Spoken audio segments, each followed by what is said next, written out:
evening. Good time zones. Good Do you everything. know what time it is here? Oh my gosh, it's so early. Morning. Do you wanna know?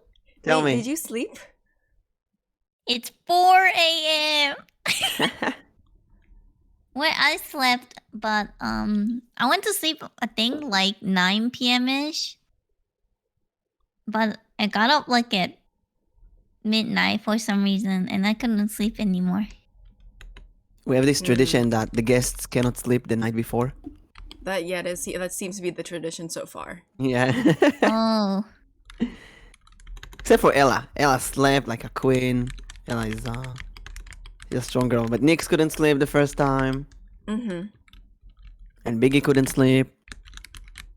And the next guest will probably won't be able to sleep as well. Oh, most likely. Lordo said Lordo knew that I slept earlier. How'd you know? He knows everything. Interesting. He's the lord of the collection. Interesting. Ella is a puppy, of Sus. course he sleeps. So let's do some introductions. Hello everyone. Hello early listeners. I'm MsElboim, a D20 mimic VTuber. I'm doing D&D, tarot reading, this podcast. Hey Biggie! And hey of Alex, Fitcam. Oh yeah, this Fitcam redeem. Their feet. And we join. Don't worry Good about morning, it. Biggie. Good morning, everyone. And let's do the shout outs. I'll do shout outs. Please follow. I'll start with Nyx. Nyx and Pichan, can you write something in chat so I can shout you out easily? Yes, let's go. Oh, Good and they morning. 3 minutes. This is exactly the time for the. Anton, thank you for contributing to the Fitcam. Wow. Start with the Nyx shout out, and in 2 minutes I'll give a Peoni shout out. Already prepare it. And let's wait like a minute so they get out of the ad gel and then we continue. Mm. Did you ladies eat they're or drink in anything? jail right now? Mhm. No, There's I some, really hopped out of bed, and we're here. mhm. Don't forget to get some water, sips of water. I do have a water bottle here. Mushrooms need water. Wait, I should go get something to drink. Yeah, I'll be go right back. Get water, not vodka. What? She's doing drunk karaoke streams. She looks innocent, but she's the alcohol queen. Nyx, you don't even wash yourself. I will afterwards. It's Let's go. 6 a.m. 6 a.m. Woo! And for Pichan, I think it's 4 a.m. 4 a.m. Which is great. You get the Nyx and Pichan sleeping voice. And you also get the feeling of a morning show, which is great. Hey, Fedora! Nick's sleeping I think voice it's amazing. is the best. How's your day? Twitch Okay, playing I'm me? back. Welcome back. So let's continue the introduction. So I'm MsElboim. I'm joined by my co-host, Nyx. Please give us an introduction. Who are you? Good morning, everyone. I am the other co-host, Nyx Oleander. I am doing well, and I'm functioning off of 3 hours of sleep. Woo! And we That's join. lovely. This is the 5th show of this weekly podcast. I Can you can't believe it? We believe- did five weeks straight. Let's go. I know. I'm very surprised that we're in week 5. Yeah, time flies. And I can remember every show because of the unique guests. And today, we're joined by the wonderful Peoni Astera. Give us an introduction. Hi everyone, I'm Peoni, an alien princess who's now a VTuber on Earth. Let's see. I feel so honored to be here today because every week I've been listening to this stream. And it's such a good I don't know, like full of knowledge, I guess, and advices for VTuber kind of stream that I appreciate so much. It's so good. The content is so amazing. So I've been listening, and then if I miss some part, I will go to Mimikins or Nick's channel and then watch VODs. Thank you, Anton. And I still watch it every now and then, again and again. It's so quick good. praise, Peoni-chan. Peoni is our most dedicated listener. She listens to the podcast every week from start to finish. If she misses, she goes back and listens again. Then she talks with me later about the podcast and before the podcast. When's the podcast gonna be? What you gonna talk about today? She's like such an addicted fan. It's and I That want to is say these great, kind of though. things. They give so much energy to streamers in general and to do these podcast modes. I'm like, oh my god, Peony wants the podcast, so we're gonna have to do it. Well, no, I didn't want to be here. I don't have much advice. She didn't You want know? to, but we want her. Definitely want to participate in the show at some point. You're an interesting guy to chat, and we hadn't chatted in the center. Is hey observer. We observer is gonna play. We're gonna play D&D next week. Ooh. Well, the thing And- is that I work every Thursday morning, like super early in the morning. And if I remember correctly, I think this stream used to be Thursday, no? Yeah, but this week we could only do Wednesday, and I know that you work Ah, Thursday, so I said makes this is a sense. perfect time to bring Peony here. Well, this week was okay because, well, I used to listen to the podcast on the way to work in the car, like really, just like real legit podcast would be like radio station kind of. That's what I we mean, I can't wanted. really type anything Exactly in the chat. exactly what we wanted. That's perfect. Yeah, I know, but like it was such a nice thing to listen to while I'm driving to work and stuff, Mhm. and then I will still listen to it at work too. But this week, is like spring break week, so Oh. yeah, I'm not working. That's why I'm like, you guys are doing it on Wednesday, 4 a.m. I'm down. That's why I was like, are you sure you can do 4 a.m.? So are you Yes. sure? Anything for this stream. I'm so honored to be here, and thank you so much for inviting me again. And it's not just we. Every time we choose we have a list of guests. We think what we want to talk about this week. What's the burning issues in the VTubing industry and community? Because this is really Nameless Vtuber Podcast. It's about VTubers trying to heal VTubers in a way, deal with all kind of tough situations. Mhm. And we have an interesting list of topics today. You want to start with the first topic? Yeah. Let's see. Where's the topic list? Where is it? Oh my god, streamer Let lost me the topic do list. this Oh, because there. topic. Our first topic today is did you stream games that you hated or were bad at? So we know that VTubers many times stream games. Sometimes, unfortunately, we stream games that we don't like. And I know that the two of you recently talked about me hating Among Us, and I saved it for this podcast.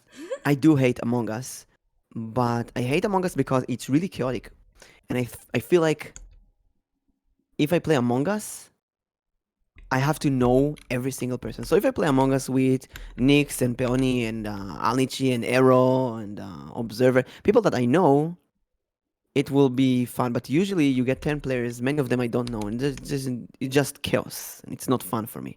Mm-hmm. The question is, did you stream games that you hate or games that you were really bad at? And how do you deal with that? So Nyx, why start with you? I do have to agree with you, Mimic. Is I like the game Among Us. However, if I play it, I do have to play it with people that I know.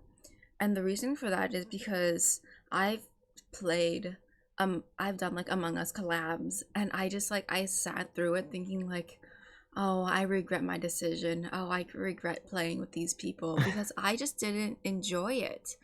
It was so chaotic. It was just screaming back and forth. And like I feel like it's normal for Among Us to be like yelling at like other people, but because I didn't know the people, it felt way too chaotic. Like too chaotic to where like you are not having fun. And so ever since then, like anytime someone has asked if I want to play Among Us, Goose Goose Duck, I'm always just kind of like, yeah, let's play it, but who's all joining? And they would tell me the names. And then if I'd be like, okay, I know a majority of the people there, that's okay.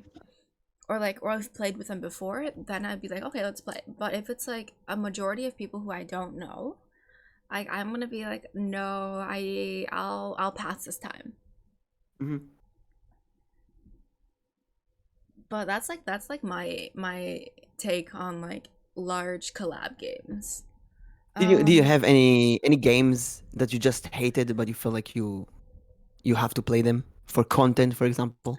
So this is actually really interesting because I do like Apex, Overwatch. Valorant is an iffy.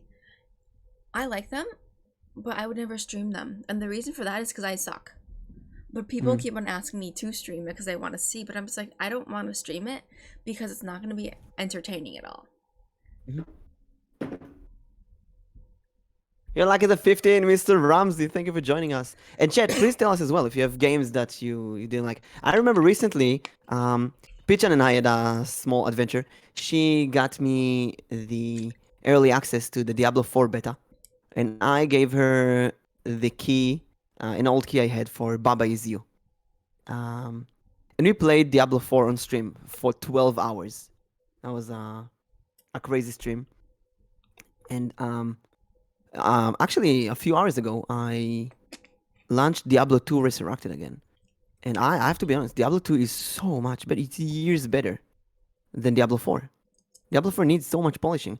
And in the game, I got really bored. I didn't want to play anymore. But having Peach on there, Peoni, chatting with me made the game a lot more tolerable in a way. So I kept playing.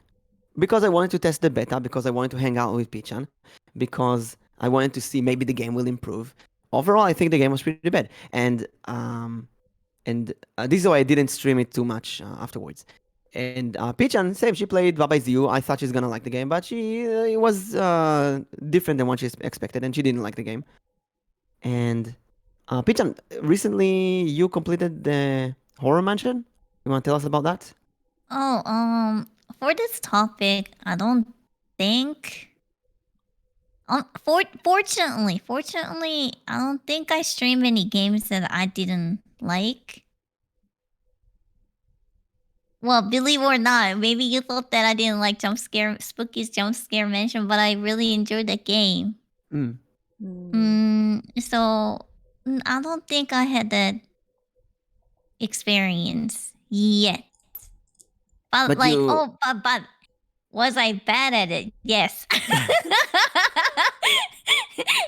I had fun. I mean, I'm bad at it, but like it's still fun. I had fun. I don't know. It's good. You have fun. Yeah. I remember playing. What was it? I forgot the name. A horror game. Okay, chat. You're gonna help me here. Horror game with the robots. Really famous. I have Nota, Mota, Bota. How did I forget that? Portal? No, not that one. A horror game with robots. No, not FNAF. Not that robots. Soma. Soma. Soma is a really famous horror game that is very lovable, overwhelmingly positive reviews, renowned, and so on. And I thought, you know what? Let's play it on stream. And it was so freaking boring. My God, it was so boring. I yawned on stream, nonstop. I remember. Feels so cute. Hey, Joa, baby. Chihuahua. Welcome. Also, a reminder to everyone. This is Nyx and Peoni. Please make sure to follow them. They're adorable. Two of my favorite streamers. Chihuahua, listen to this podcast. It's my honor to be here. I've been listening to their podcast every single week, and it's so helpful. It's full of insights. Like, I'm a huge fan, and then I'm like, oh, can I be here? It's my honor to be here. Listen to their podcast. It's so good. Right now, we're talking about the stream game that we hated or betted, and I was thinking about the time that I had to call you, and you know that thing.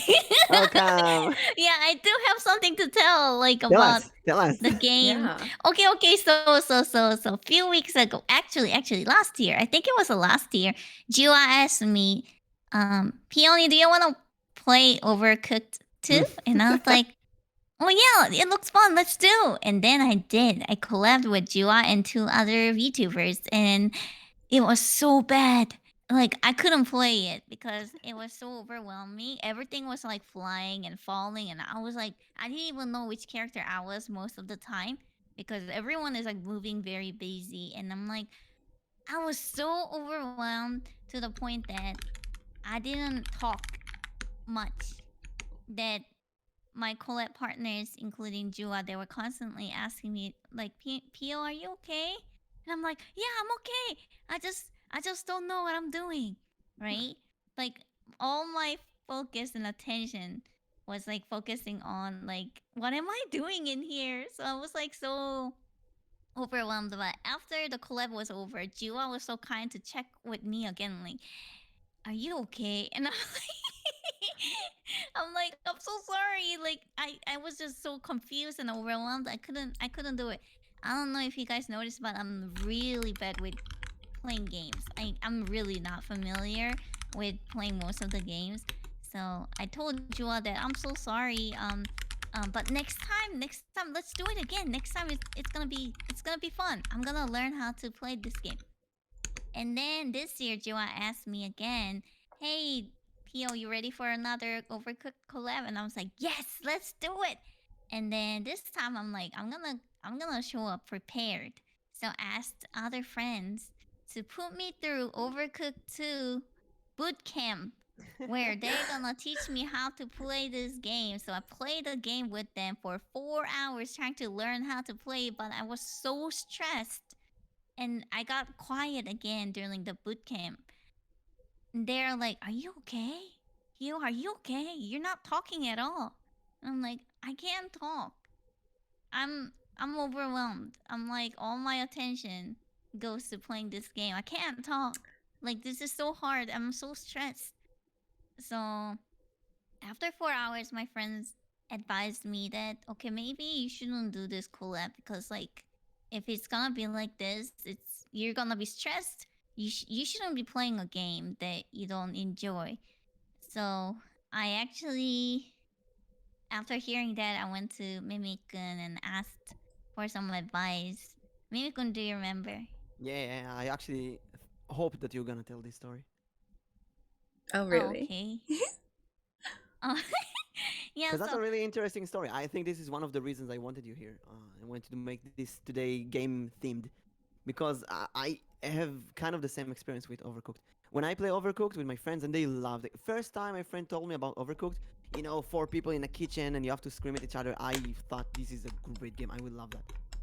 But then I felt like I have to command everyone because I'm like I don't wanna, you know, oh, I'm a natural born leader and so on. But I have to take control, and I'm a bit control freak, so I have to tell people, "Hey, you do the dishes, you cut the tomatoes, you do this, you do that," and I feel like it works.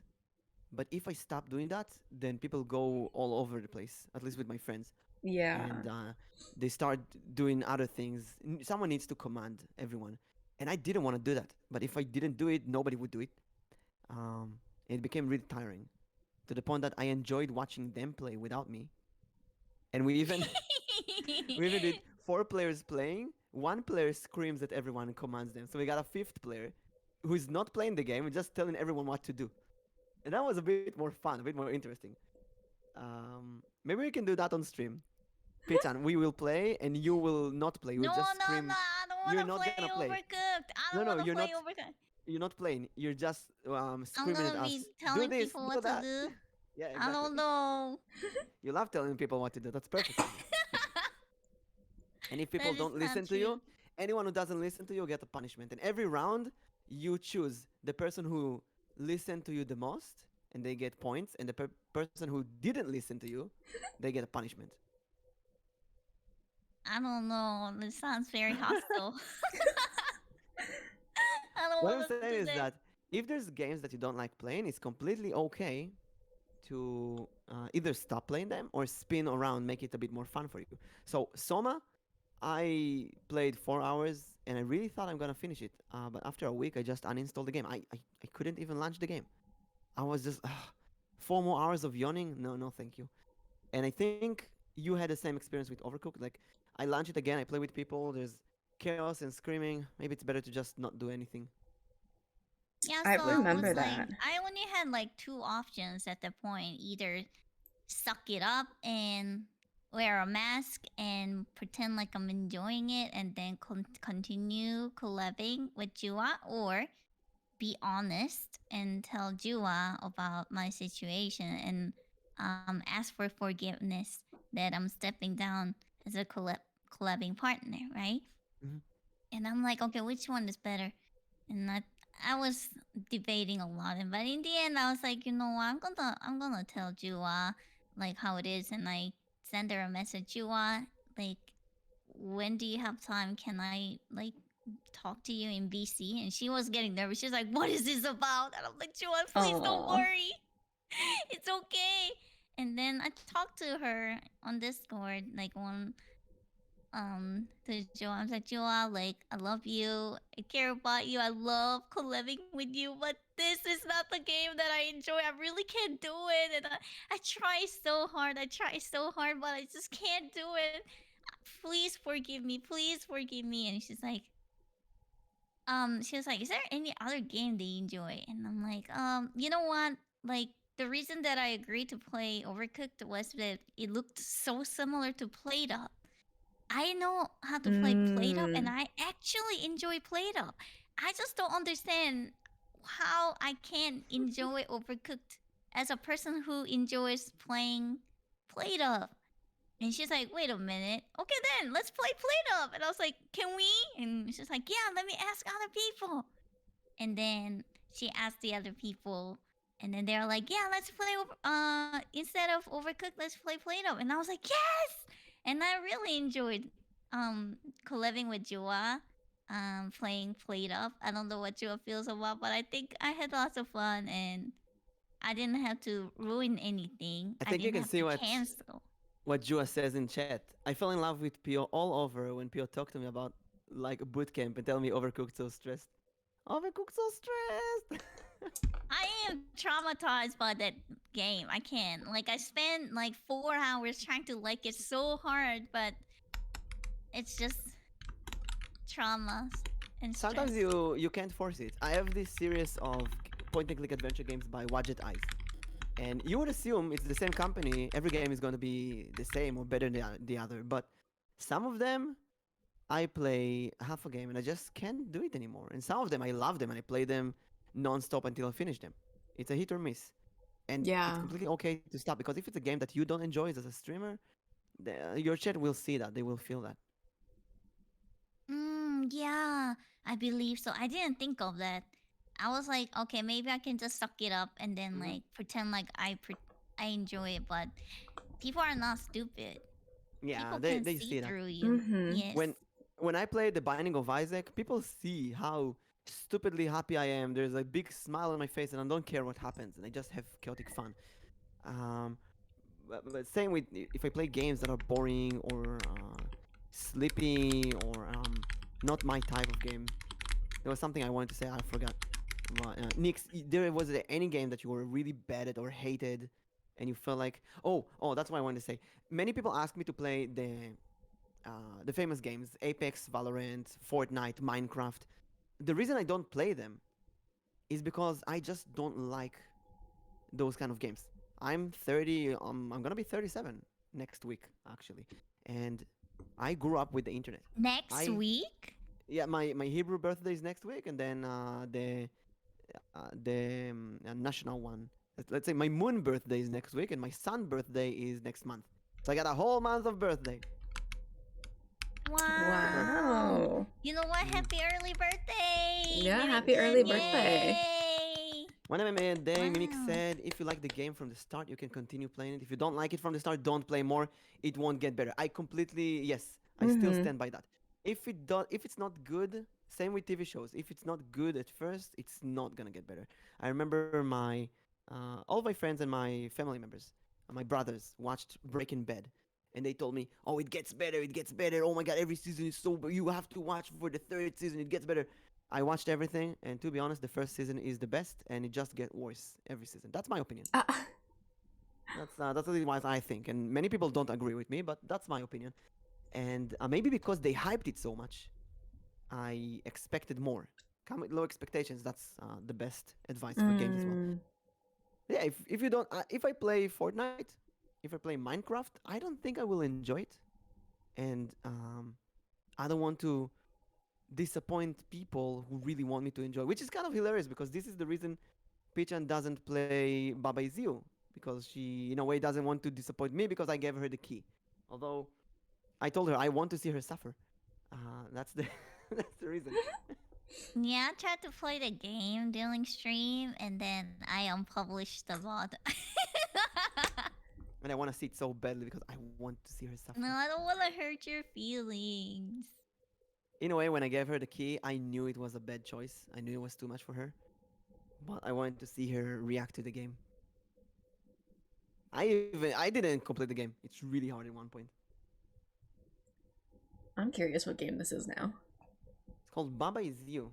It's Baba Is You. I would call it the hardest and the best puzzle game I've ever played. Ooh. It's every stage breaks your head and forces you to think out of the box in new ways. Ooh. I might look And into that game. The game breaks the rules and breaks the fourth wall. It's a really, really, really good design game. But it's really hard. It's I couldn't do it. It was like as if I was lacking the part of brain that is required to solve questions like Baba Is You. I just don't have. I felt like I just don't have that part of the brain. That's why in me. chat might help you, but maybe chat put pressure on you. No, chat was telling me like what to do, and I'm like, I don't want to do it. So I gave up. Sometimes I mean, like I accept 200% backseating when I play games. I do. Like I want people to help me because I'm just so bad at playing games, right? But when it's like 100% guided, I feel like I'm burdening my viewers. Oh, I get that. I get yeah, that. so I don't wanna do that. As a viewer, I can tell you that the chat loves it. They love taking care of the streamer like babysitters. And when I get completely backseated by my chat, I love it. I go to point and click adventure games. I stand on the screen. I don't know what to do. Chat, look at this, look at this, look at that. Tell me what to do. And they help me. Sometimes they go on voice chat and help me. And it's so fun to work together. And in a way, admit that, hey, I'm too stupid for this.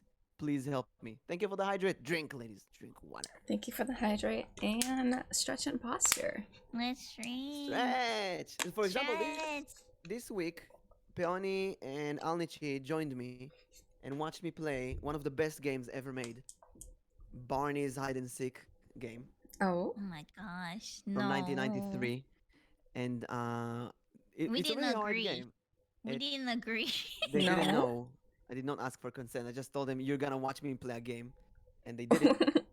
Best collabs, like Unix, instant collabs. Instant It worked. collabs. Yeah. And we were chatting for like 5 hours in that collab. Oh, that's the best. Yeah. But before that, we did like 1 hour of playing the Barney game. And we completed the game twice. One time we completed the game, and the second time the game completed itself. Oh? Yeah, don't ask. You make me want to ask now. You gotta watch the stream later. The thing is that the game was really hard. I mean, you have to look for children who are lost, and this is Barney. You have to find them, and sometimes you will like you would know Barney tells he's a lost child, but you don't know where the child is. No, Mimic is lying. It's not a hard game. And It's for kids, like small children, like 8 years old or so. all children are small. Like even grade school kids probably wouldn't play that game. Alcian, thank you. Here's a 10 jumping jacks for you with my Ah, store body thanks for the skills. sub.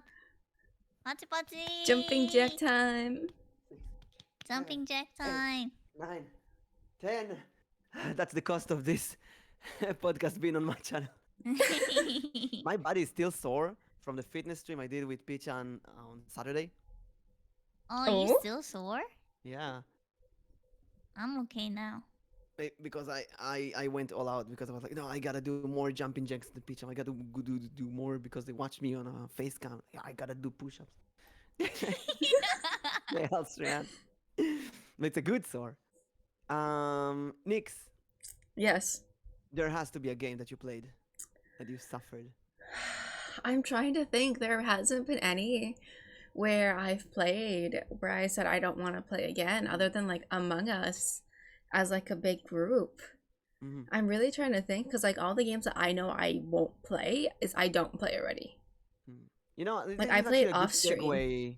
Is a good segue to number two, which is very similar to this. That's will you join collabs that you don't like? So Among Us, for example. Ooh, yeah. Let's say people invite you to Among Us. I know at this point, if someone invites me to Among Us, um, play Bad Mojo on stream. Yeah. Oh my god, you have to play Bad Mojo. I'm waiting for it to be a discount, then I'll send it to Wait, her. Mimik, I have a question. Yes. So, I'm thinking next week I'm about to do Among Us collab. Would you like to join my Among Us collab? I need to know who are the players. No, you're not gonna know anyone except me. Anyone except you. Okay, I'll tell you a story. My first Among Us collab was with Izu, and I love Izu. Um, and she told me we're gonna play with her community, and I was down to it. I said, okay, let's play with her community. That's I think the first time Alstrian was on my stream. It was basically me and Alstrian chatting. He told me what to do because I had no idea how to play Among Us. And I was joking, trying to reject being asked. No. I think this is great. You asked perfectly, so I can deal with the question live. I love it. And I didn't like that collab. I hated it because Izu was the only one I knew, and I didn't know anyone else. It was just not fun. People were screaming at each other, not listening. It was really not fun. Now you ask again. I really want to. I want to collab with Pichan, and I know I can guess that in there will probably be your friends like Kes and Hanyo. Wait, And, last time I played Among Us with people, we weren't supposed to talk. So I don't know how people are playing. I guess I never watched the other people playing Among Us on stream. But when I was playing with friends, they told us that nobody should be talking until the meeting yeah, time. I'm talking about the meeting. I mean, when it's not meeting in Among Us, you just walk around and talk with your chat. When it is Right. meeting, everybody's screaming at each other, and Oh. there's all kind of Mhm. inconveniences. This game of player elimination. So if I go and see Peoni and I kill Peoni, she's out of the game until we're done with the round. I hate that system so much. Oh, I see. I don't like it. And if I'm killed, like say round one, I'm just out of the game now. Maybe I need to go Well, maybe into. then maybe you should have been good, get good, and then he should have dead. Yeah. So what I did, I just muted the game and I muted everyone in Discord, and I was talking with my chat, and that's also fun. But I feel like I'm out of the collab. Like I'm not collabing with. Now, for example, all three of Makes us we sense. chat, we collab, but in Among Us, it's like we're not really collabing. Mhm. Everyone plays with themselves, and sometimes we meet other people. It's weird. Makes sense. Makes sense. Yeah, because like it's different when you're playing with like your friends that you know everyone, because then you can still have fun by like looking at other people like, oh, who's gonna kill this person, or who's gonna go after this person, or who did I think it was, and then have fun that way. But when it's with people you don't know who they are, you can't tell what their personality like, what their gameplay is like, and you're just kind of sitting there watching as if you're watching someone else's stream because you don't know what's going on because you're already dead or the person who you know is already dead. Mhm. And then when I was doing it, I wasn't streaming at the time. I was playing it off stream, and so I kind of just ended up going on my phone when I died. Oh yeah. If you go on your phone during a game, that's a really big sign that you're bored. Yeah. So it's just kind of like that's Mm, like again, makes I'll sense. I'll play Among Us, I'll play Goose Goose Duck, but it has to be with people who I know and who I've played with before. Hmm. Makes sense. Makes sense. Mm-hmm. To your question, Pichan, I will maybe say yes, but I won't No, I was stream. No, joking. but I'm answering seriously. I would say yes. I won't stream. I might stay for like 1 hour or 2 hours, Mm. and I might open Yu-Gi-Oh in the background and play when My. I'm done. So I could do something else at the I same time. can't blame you for doing Yeah, that. At least he's being Mm. honest. because I'm honestly trying to figure out how to deal with that. But it's only because I have many people who I can collab with instead right now, and many other options. When I started streaming, I didn't have anything, and then I remembered a tip. Someone did a video about how to be a good streamer, and they talk. I think they talked about Mr. Beast. I'm not sure, or Ludwig, one of them, and they said that that person said yes to anything. They were awake 24/7 and said yes to any collab, Phasmophobia, Among Us, anything, yes. And they were everywhere. So I said, I'm gonna say yes to everything and be everywhere. But then I played Jackbox with people that I don't know, and Gartic Phone with people that I don't know, and Among Us with people that I don't know. It's not fun to play with people that you don't know. Mm-hmm. But sometimes it's really hard to schedule with people. You know what? Let's be also honest. Um, I want to collab with streamers more than I want to collab with viewers, right? If Yeah. you play with your community in Discord, could be many great people like Lord of Collection, Harry My Burger, Anton, but could also be I don't know, Dark Naruto 1234, who we never met before, but he's in the Discord or something like that. And if it's something like Fall Guys, the Fall Guys collab I did recently was really fun because it was me and my close friends on voice chat, Mm-hmm. and anyone from the chat could join us. And people went in and said, "Can I join voice chat?" And I said, "No, the voice chat is only for friends because we don't want it to be too chaotic." Yeah. And that's good that you did it like that.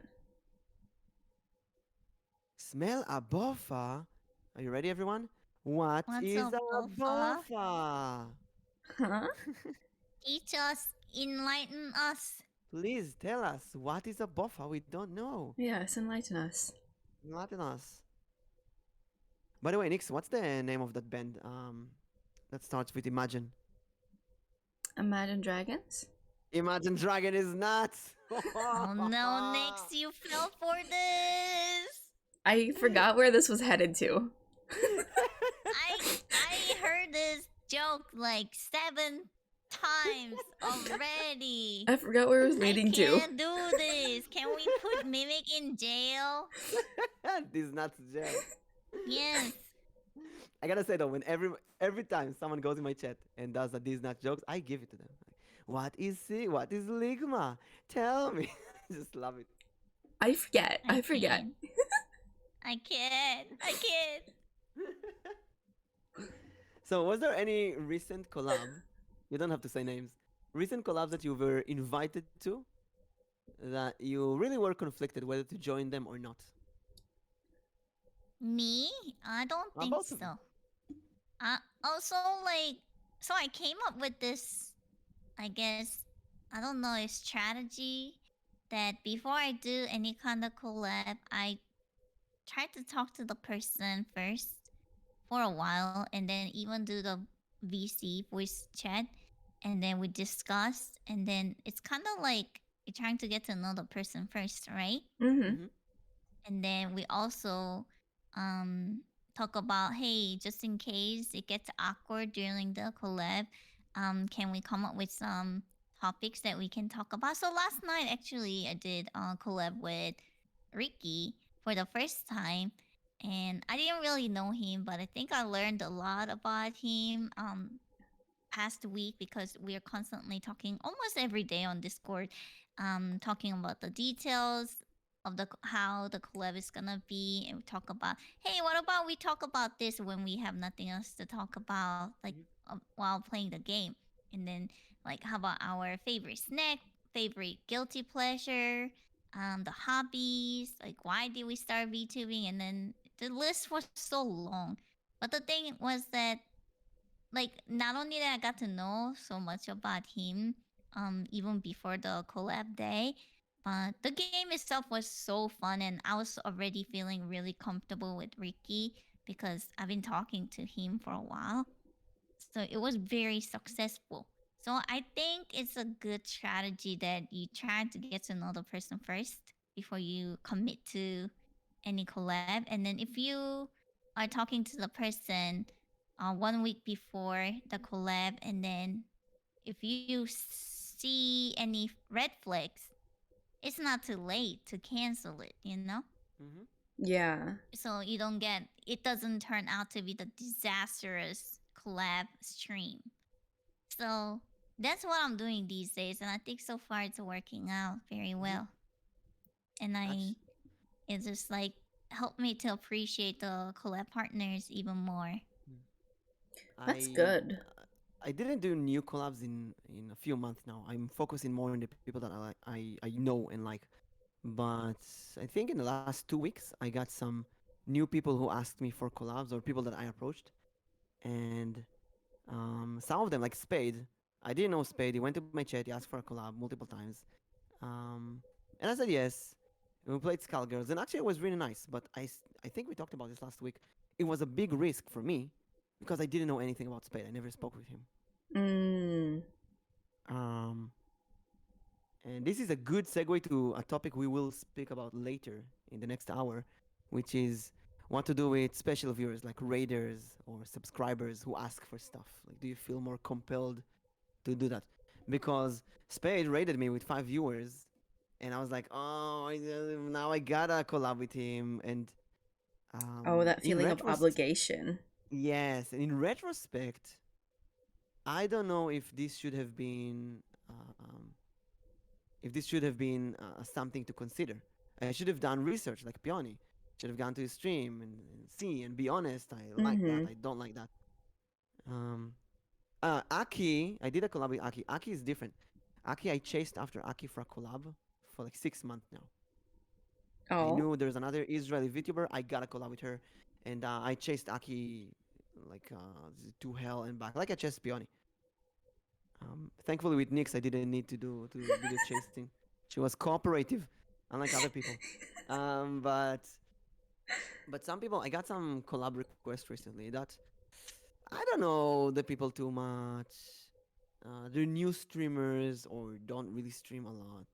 And to be fair, I wanna join a collab because I wanna do half the job. I don't wanna do more. I don't wanna take care of my stream and take care of someone else's stream at the same time. And I don't have Yeah. to do it.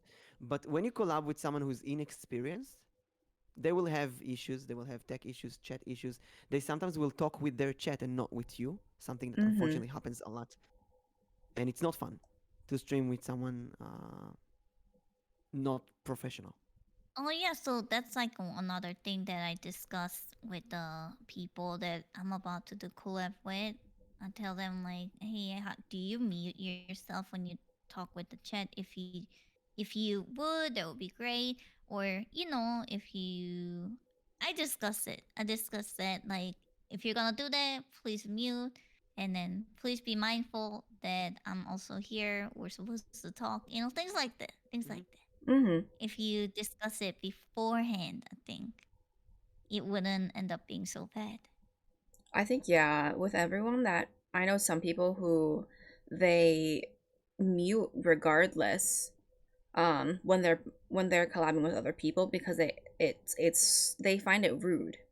Whereas I know I've streamed with other people who um they talk to their chat without muting. Mm-hmm. And I think it also has to do with like how active their chat is. Also, something. Did I talk about it with Pichan or with Alenchi? I think. Um, there's Tits, the Twitch Oh, integrated yeah. drawing system. I hate this system. I think it's one of the worst thing that a VTuber can add. It's good when you stream by yourself, It's great Mm-hmm. interaction with the chat. Whenever you collab with What someone, is it? I don't know what that is. you know when you can throw stuff at the streamer and they get hit by a bone or like Oh, the interactive thingy. yes, yes, yes. Okay, I got So it. imagine No, we're you talked streaming. about this last. Yeah, yeah, yeah. You Yeah, we talked talked. about it last week. I We also remember. I talked about it on the I hate podcast too. yeah Yeah, I yeah, hate yeah. I tits. remember because I was listening. I love boobs, not tits.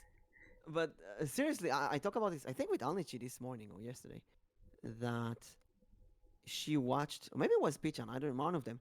She watched the interview I did with Miu, and uh, the tit system chat kept interrupting by throwing stuff, and the viewers cannot listen to me because the streamer is kept getting hit by stuff, and chat is in a way disrespectful because they keep interrupting the collab and basically asking for attention.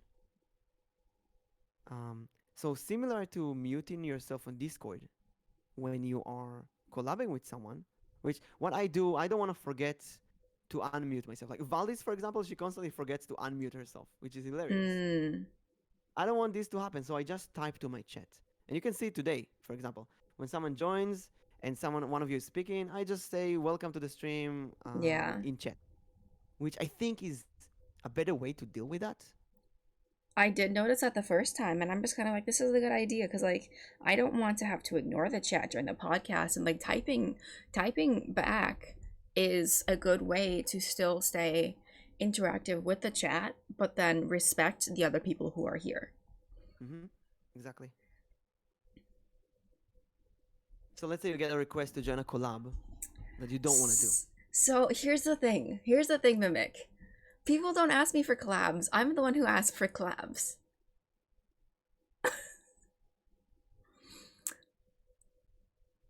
I haven't really had that many people ask me for collabs, so I can't really say, like, if someone asks me for a collab and it's something that a game I don't like, because I feel like most of the time people would ask me what I want to play and vice versa. Or if it's with someone who I don't know, I would just tell them, like, let's get to know each other first. But I haven't had anyone ask me for a collab and I said no because it just hasn't happened. Like, I don't know why. I'm always the one who's reaching out for collabs.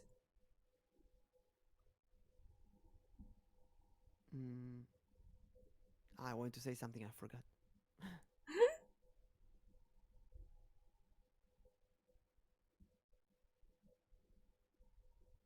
Yeah, I was like been trying to think, like, has there been a time someone has reached out for me and a collab? And I'm just like, I don't think so, because I always tend to reach out to people and see if they're available to stream or to collab. Mm-hmm. And most of the time it's people who I have watched their streams, I've talked to them offline, I've played with them offline, or they're constantly in my chat, I'm constantly in their chat. Like, I have constant interaction with them. We got hydrate and stretch. Thank you. Let's do. But yeah, I don't have a time where someone asked me for a collab and I didn't like it. Burger says something. In Peoni's stream, there's the hyper fiber. There's a long chanting whenever she gets a subscriber, and if she got 10 subscribers, it goes really, really long, and the person who gives her the subscribers can some kind of feel bad, and this is why I don't have long chanting and clips to distract the viewers. Wait, why but I don't use actually, the system. I don't mind because it's, first of all, I love the chant. Yeah. Second, it's a great opportunity for chat to learn the chant. You know, because repetition is the key, right? Yeah. So I'm like, you guys listen to it 5 times, that means that you guys should know now. So next time, you all can do it. So, like, no, I don't intend to change it. It's great. So, no, like, Burger, don't feel bad. I enjoyed it. It's great. So, my question now is, Burger, can you do the chant? If your answer... What is the giant mustache? All of I gotta redeem Return of the Mustache. So I gotta put this on. Wait, please don't put it on me. Just put it on yourself. They didn't say on who, so how about I put it on Nyx? Oh. Aw, she's so cute. Look at her. Is Oh it? my god. It's like our daughter. Oh my Oh, gosh. so cute. She's basically the spy anime. What's the name? Forget the spy anime. name. Anya. Anya. Waku waku. Waku waku. Pink mustache. So cute. You gotta get a pink mustache. for her. She's so sweet, right? Spy Kids. Yeah, that movie, yes. I was thinking Spy Kids, Wait, yeah. it's a Spike family. Boss baby. So bad. Okay, let's move on to number 3, which is a big topic. It might Number be a bit 3. controversial. We're gonna do our best to be very cautious. Yes. And we're not going to mention any specific games. But I'm sure all of you will Games think of or names. yeah. Will you stream controversial games? And I have a few examples. So we're not gonna talk about Hogwarts Legacy. That's the last biggest controversial games. Before that, there was a controversy with Phasmophobia. One of the developers of Phasmophobia had an issue with one of the Discord mods, and the game got bombarded by negative reviews on Steam. And there was a moment, actually it was when I first streamed Phasmophobia. Luckily nothing happened. But I actually thought, do I stream Phasmophobia or not? Because I have a schedule. I scheduled to stream Phasmophobia with Pisu. And during the week that we were supposed to play the game, there was a controversy around it. So, regardless Harry Potter or not Harry Potter, would you stream a game that is a controversy at this moment? Mm-hmm. Would you take that risk? I So personally I- think... Oh, go ahead. Go ahead. No, Nyx, you go first. You go first. It's I really I'll roll think- the die. Nyx, you go first. I think it really depends on what the game is. Because I've streamed Phasmophobia quite often. I think if it was a new game that had controversy, I think it's 50-50, I'll be honest. I think I would decide what the controversy is and decide whether or not I would be comfortable streaming it. I think that's what the main thing is.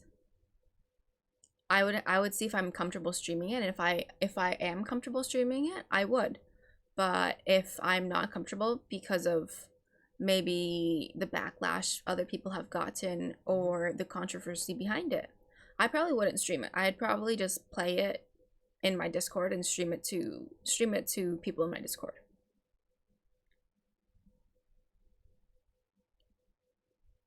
Because I know there's been many people who they've expressed their concern with certain games, and they in the end just kind of said, screw it, I'm gonna play it anyways. And in the end it worked out really well for them. Yeah. Other people I know played a controversial game, ended up I tried to concentrate on what she's saying, but the mustache takes me out of focus. What happened? So they try to focus on what Nyx is saying, but the mustache takes Oh, them out of focus. well, but it's Burger's not some- her fault that she's cute. Oh Yeah. no. You're What is her cute. clothes Yours so is white? one that's so take cute. take off the mustache. Mimiko, why'd you do that? It's a redeem. We got redeemed to wear something. my I have to do gosh. it. It's the channel rules. Like you're chanting. Well, 5 minutes. 5 minutes. It's been 5 minutes. No, it's a redeem until the end of the stream. Oh my gosh. It's 800 I don't points. think- People use. I People think- save points. You know. Yeah. It's expensive. I don't think this is the first time I've had a mustache, actually. Not even the first time Peach had a mustache. We had a mustache for half the Diablo stream. Oh my gosh. I didn't her- mind back then, but like looking back at the VOD, I'm like, oh my gosh, I hate it so much. I think it matches. For me, I feel like it matches, but it makes it so funny. Yeah, it looks so good with the coat.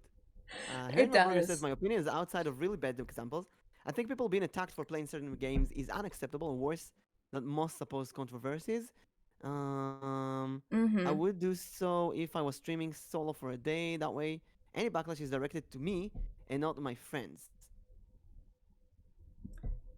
If it, So Yeah. whether the game was an issue or not, going to harass people who are playing game is completely unacceptable, in my opinion. That's not doing anything.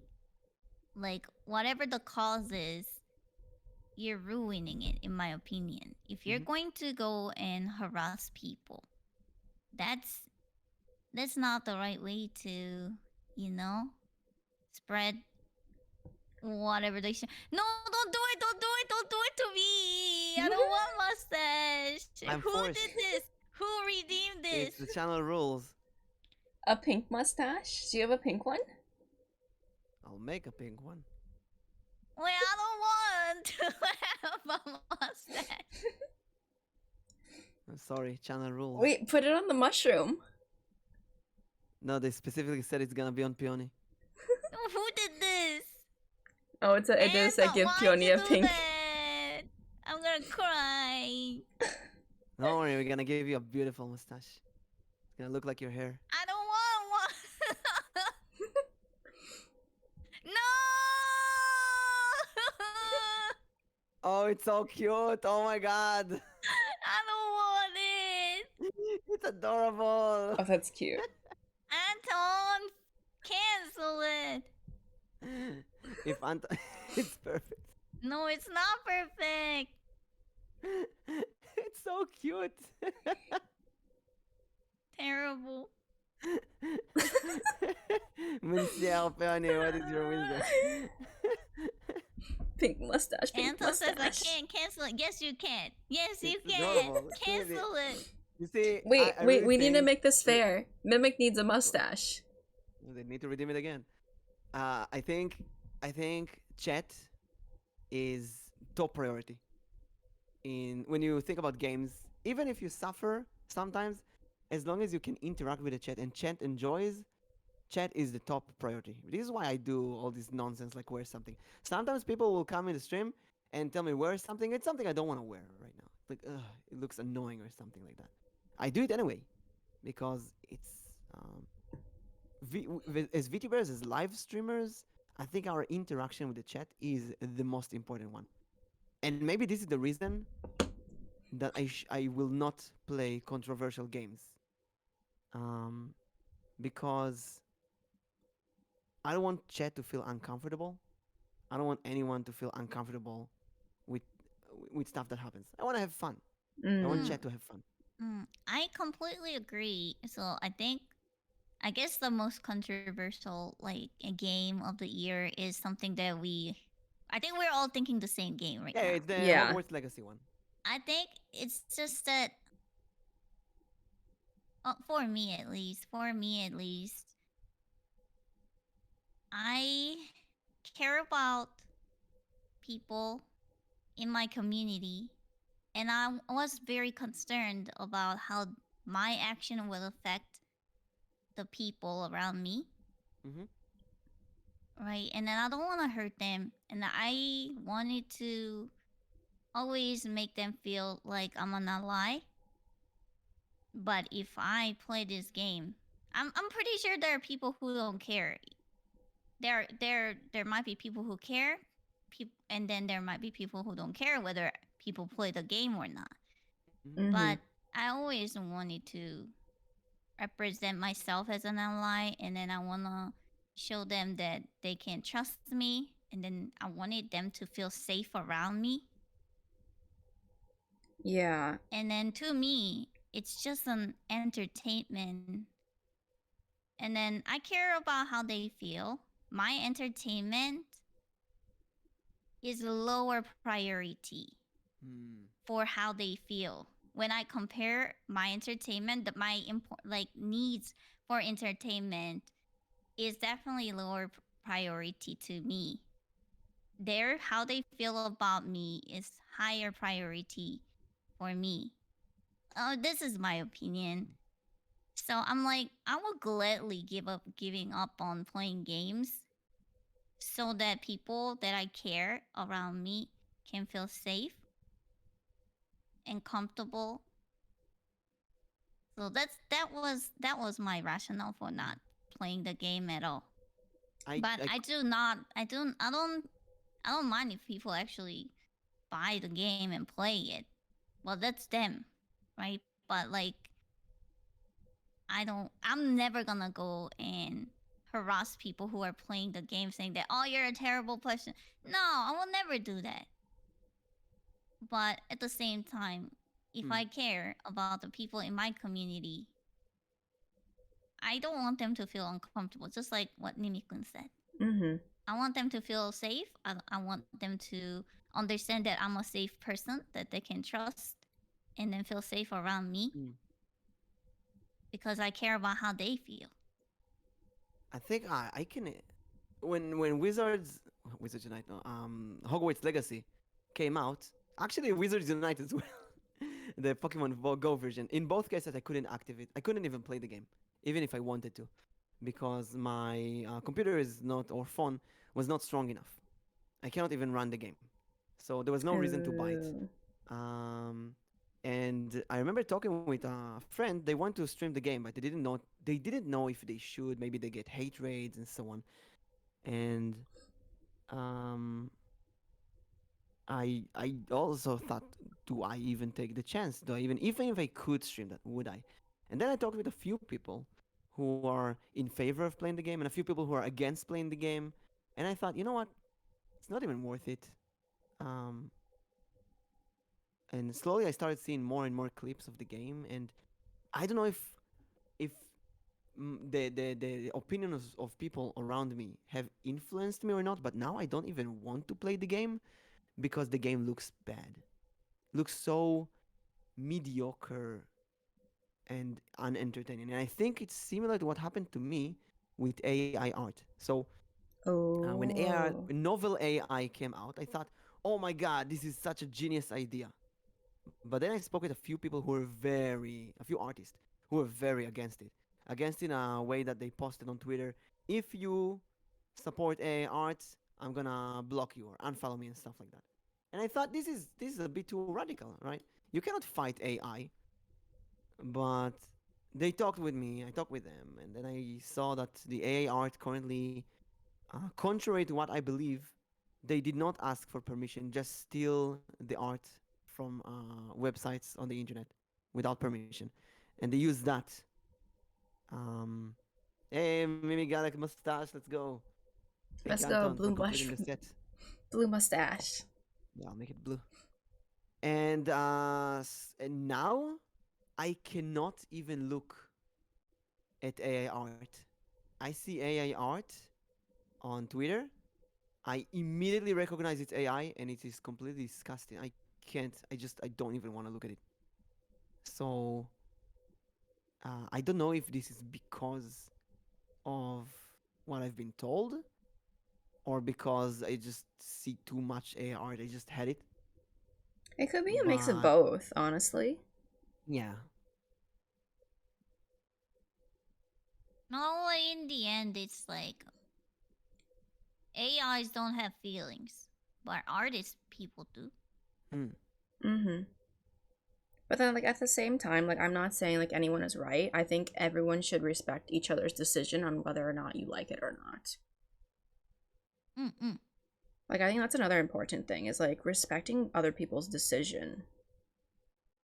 Just because you like one thing doesn't mean that everyone else is going to agree with what you like. But you shouldn't go and witch hunt them because they don't like or they do like something. No, absolutely not. Like witch hunting, bullying, harassing is not gonna. That's not gonna do anything. I think that's something we all agree. Witch hunting, bullying is completely off the rail. And you don't get anything from it either. Yeah. I mean, but at the same time, if you're like, you get the okay, feeling, so if you're you get the feeling that you're a individual, social justice warrior. You get a feeling like you've done something, even if you didn't do anything. Well, as an individual player, you can play whatever you want without consequences. But if you're a streamer, I think there are things that are expected, and then things that you would like to present to yourself. Like, how would you like to be perceived as a person who? It's something that you need to decide, right? Mm-hmm. Like, do I want to be an ally? Do I want to play this game because I want to play it? And then, I think it's up to everyone. Like, if you're a streamer, I think there's like a little more time that you need to give yourself to think about, like, do I want to play this game as a streamer? And it's something that everyone needs to decide for themselves. Yeah. I think Let's just hope that discretion. games don't get controversies and we can play them without having these worries. Yeah. Nyx, go. I think discretion is also a really important factor when it comes to this as well. Because if you go into the game not telling your chat, your viewers, your perspective of the game, saying like, hey, I'm just playing this because I really enjoy it. I am not associating myself with any of the drama, the comments, or anything that is being portrayed about the game right now. I just want to enjoy it as the game without any negative connotations. Connotation, thank you. I think that there itself also makes a difference. Whereas if you just go into the game, play it, and then make your comments at the end, it kind of makes it seem like you're doing it just so that you don't get the hate for it. Mm-hmm. Oh, Burger says something amazing. Controversial could extend to games with unfiltered voice chat. I know that some people never stream Call of Duty for that reason. That's a very big danger if you play a game with unfiltered voice chat. Oh, I need an explanation. I don't know what that is. What does that mean? I don't understand. What's you go to unfiltered voice chat? You go to the game and people on the internet can talk with you in a voice chat. And they are heard on your stream. So someone can say all kind of nasty things and it goes on your stream and you can't control what people say. Same with playing Among Us or Gartic Phone with your viewers. You never know what they might say or draw, and who can join voice chat out of nowhere. Oh, I didn't think about that. I guess it's never like happened to me. One of the worst things that I see happen to other people is that when they play these kind of games with their community, with an open Discord, anyone can join the game. Everyone can join. If it's something like Fall Guys, everyone can. Here's the code on screen, and if everyone can join, that's fine. Because in Fall Guys, they can't do anything to harass your stream. But if it's a Discord voice chat, anyone can join. You see our PNG reactive? There is people can change that to a porn image. I see. And then they report your channel, and your channel get blocked immediately. People can say stuff. They can say all kind of weird things. Let's say someone really hates Nyx, goes right now and say Nyx supports this and that thing, and then goes away. That's enough to cause damage. People can say the N words, insult groups, and so just things like that happen. And that's why as streamers, I think the worst thing you can do is invite random people to chat. This is why I have a waiting room in my. That's why I have a waiting room in my Discord, and I manually drag people that I want on stream. That's smart, though. That's smart if you do it like that. I really recommend doing that if at all you play with your viewers. Mimiko needs to protect his viewers. Also protect myself, my channel. I don't want to get cancelled. I want my channel to be terminated. Yeah, that's another thing.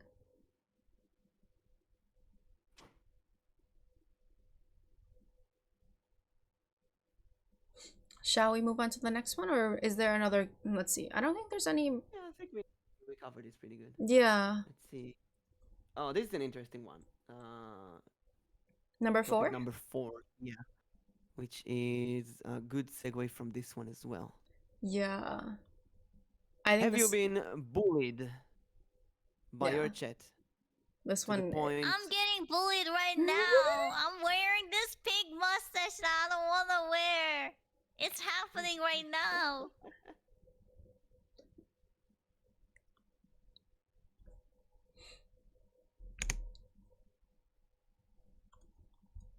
Have you been bullied by chat to the point that you wanted the chat to stop? And I think, Izu, hello. We were just talking about you, Izu. This is Kaneko Welcome, Izu. Izu. We've been talking a lot about Izu today. There's a streamer that I have. They said gibberish in Russian. No, Anton. Next time, it's okay. Um, don't no. Oh wait, Anton knows Russian. Okay, I'll trust. I'll trust Anton. So um, there's another streamer who was talking with me, and they said that their chat is constantly bullying them to the point that they just don't feel like streaming. Mm. And I asked them, "How do you treat your chat?"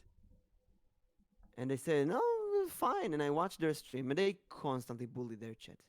They ban or time out people in their chat. They say, "Oh, I'm gonna kick you. I'm gonna ban you from a channel. I'm gonna do this, do that." They constantly bully their chat, and chat brings that back. So I was wondering if anything like this happened to you too. No, I think fortunately, I don't think I never had any experiences like that. Everyone has been so nice, and then if I'm saying something like, "Oh, I'm getting bullied," it's just all joke. If I am really annoyed, thinking that I'm really bullied, then I think I will really take an action to end it, and then not do anything and complain. But fortunately, I don't think I have had that kind of experience. What about The you, Nyx? the only time that I can think about being bullied by chat when they were, I wouldn't really even call it bullying, but they were just kind of having fun in their own way, is when they spammed my hydrate redeem. And that was a stream where they spammed it 46 times. Which is when I had to put a time limit on it. But other than that, there hasn't been any times where I felt as if my chat was bullying me, or even anyone in my chat was bullying me.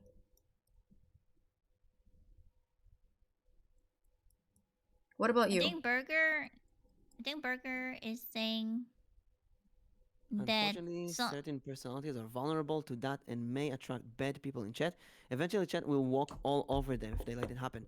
And that's why having good friends while streaming is important. I completely agree to that.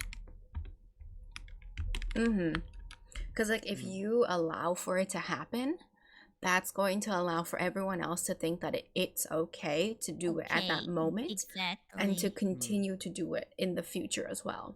So it also depends on whether the streamer allows that interaction, allows that bullying, even if it seems as a joke. Encourages that. Yeah. You have to remember that as community leaders and streamers and people that interact with viewers, people will imitate what we do. People will reflect back what we do. I agree. If I have stupid humor like these mustaches, chat will ask for mustaches because they know I like it. Hey, Snacko! And if you bully your chat, they will bully you back. Yeah. Wait, how do you even bully chat? How do you bully chat? Yeah, I don't know. How do you bully your chat? I I'll show you. I can think of one moment that I bullied my chat, but then they turned it around and now they use it against me. Actually, I would say. Ryu, drink water. Oh, you mean Nah. reverse? Reverse redeem. Reverse redeem. I redeem 100 on Ryu. I mean, I was thinking, like, yeah, sometimes I tease my chat, like, oh, you like that? This is what you're No. into, huh? You know, It's a- like, maybe it's a little tease, but not, Yeah. like, bully. I'm Mhm. like, how do you bully the chat? I'm thinking of cute bully, not like yeah. actual bullying. Yeah. Because the thing that I'm thinking back to is actually Mimic. You had perfect timing for this. Was when I added a new redeem to my channel. It's called Gremlin Voice, where my chat thought that it was gonna be Nyx with a cute ooh voice. However, they were very much mistaken, and the next 5 minutes was just pure cursed stream, which they You regret. wanna give us an example, demonstration? I can. The precious, the precious. My precious. Oh my gosh, what was that? So they thought that redeem was gonna be a cute ubu voice, but then the second that I did my gremlin voice, they were kind of like, I don't know if I should be scared or impressed or Biggest what. betrayal. It was the biggest betrayal essentially. But then like after that, like they have started to use it because they find it so funny. That's like honestly the only time that I can think that I bullied my chat is because they expected one thing and I gave them another thing. Ooh, look at Oh, long look at the head, messages. it's so cute. Oh, wait, Burger wrote a long paragraph. Okay. that is something I wanted to ask about actually, because I thought I noticed guests getting upset with each other and Mimic during a D&D stream, but I could have been mistaken. Have guests become heated during sessions? I'm not dropping names as I don't remember, and it isn't important. And I'm not bringing this up to shit on anyone. I just think I have good conversation topic. There are points or comments made that just made me think, well, are they trying with the DM? Fine with the DM while speaking in character. So when you organize collabs like D&D, you basically control a group of 5 children. And I say children because you're the teacher basically. And because I work with children for 12 years. And sometimes it's not just your interaction with them as individuals, but also their interaction with each other. There were cases, unfortunately, that some D&D players did not feel comfortable with other D&D players. And I hate that. I hate it so much. You can't always expect that. In the first campaign, I played, I think there were more than 130 players in D&D so far. So in the first campaign, we had about 55 D&D players. And in the second campaign, the new one, we have someone counted yesterday. Iris counted, and she sent me a message today that it was about 76 players. I think it was more around 80. Because there are some players who didn't like it, and I removed them from the campaign. But there were cases that someone got really angry at the actions of someone else, and they would DM me and say, "How can they do that? This is unfair." I remember in the first campaign, back in September, there was it was actually my first big argument with Arrow, which they used I had a redeem, summon a monster, and there was a group of new players who never played D&D before. And Arrow and someone else, they redeemed summon a monster, and they summoned a monster on the new players. And I felt like, as a dungeon master, that's really unfair. I removed that redeem, by the way. I changed it, but that was really annoying. And that's how players were bullied by other players, even though they were not in the game right now. So players who play in a different session bully the players on these sessions. They made it a competition in a way. And I tried to solve this in a funny way. Someone used a charm spell to charm that monster, and I rolled a die, and luckily, it came out that that monster went to a different position, and that position was Arrow's group. So the monster that that group summoned is going to attack them. And I thought it's gonna be a funny twist. And in their session, they will kill that monster and get experience points, and everybody's happy. But they thought I was bullying the players. They were really angry. They thought, no, this is not fair. You're not fair, dungeon master. You are against your own rules and so on. And I tried to explain to them that this is not a real D&D game. It's not supposed to be fair. This is a show. This is my show, and my purpose is to entertain the players and the audience. And you're not the players right now. You're in the Mhm. chat. You're bullying other players. I'm trying to make this fair. In their position, it wasn't fair. Recently, there was another case with two groups in the new campaign. One group got Power Rangers powers in the session. Another group tried to steal those powers from them. And they convinced an NPC to do that. They stole the powers from one group, and that's again two groups who try to mess with each other out of the session. And then the group that got the powers stolen tried to attack the the first group, and it was there was all out war, and I kind of ended it with the NPC being an asshole. But the NPC is non-player character. It's like it was actually an alien who went to this planet to kind of look for Power Rangers. It was a mess, and I think in retrospect, I having players mess with other players when it's not their session is annoying. It can be funny sometimes, but when it was funny, some players feel like it's really unfair and try to bully other players. And that's why, and Yeah. that's at the point that it feels like children, and you have to separate them. Like, no, no, do not bully players. And some children will be kind of go into tantrums, like, why? This is not fair. Last time it worked, why it's not working now? It's not working now because I don't feel like it should work. It's my show, and I use my intuition and my understanding from reading chat to see what works, what doesn't work. And yes, sometimes it's gonna be unfair. That's Mhm. just how it is. Like it's unfair that when Nyx asks me for a collab, I say yes. But when Anton asks me for a collab, I might say no, because Nyx streams more than Anton. I know her more than I know Anton, and I played D&D with Anton. I didn't play D&D with Nyx. I have my own calculations in my head. Can confirm D&D players are children. Yes.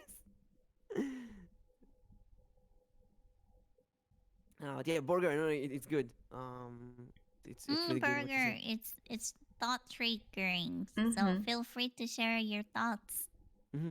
And not only Burger, anyone in the chat, Yeah, right? That's the point of this Mhm. podcast. I think what we just discussed kind of like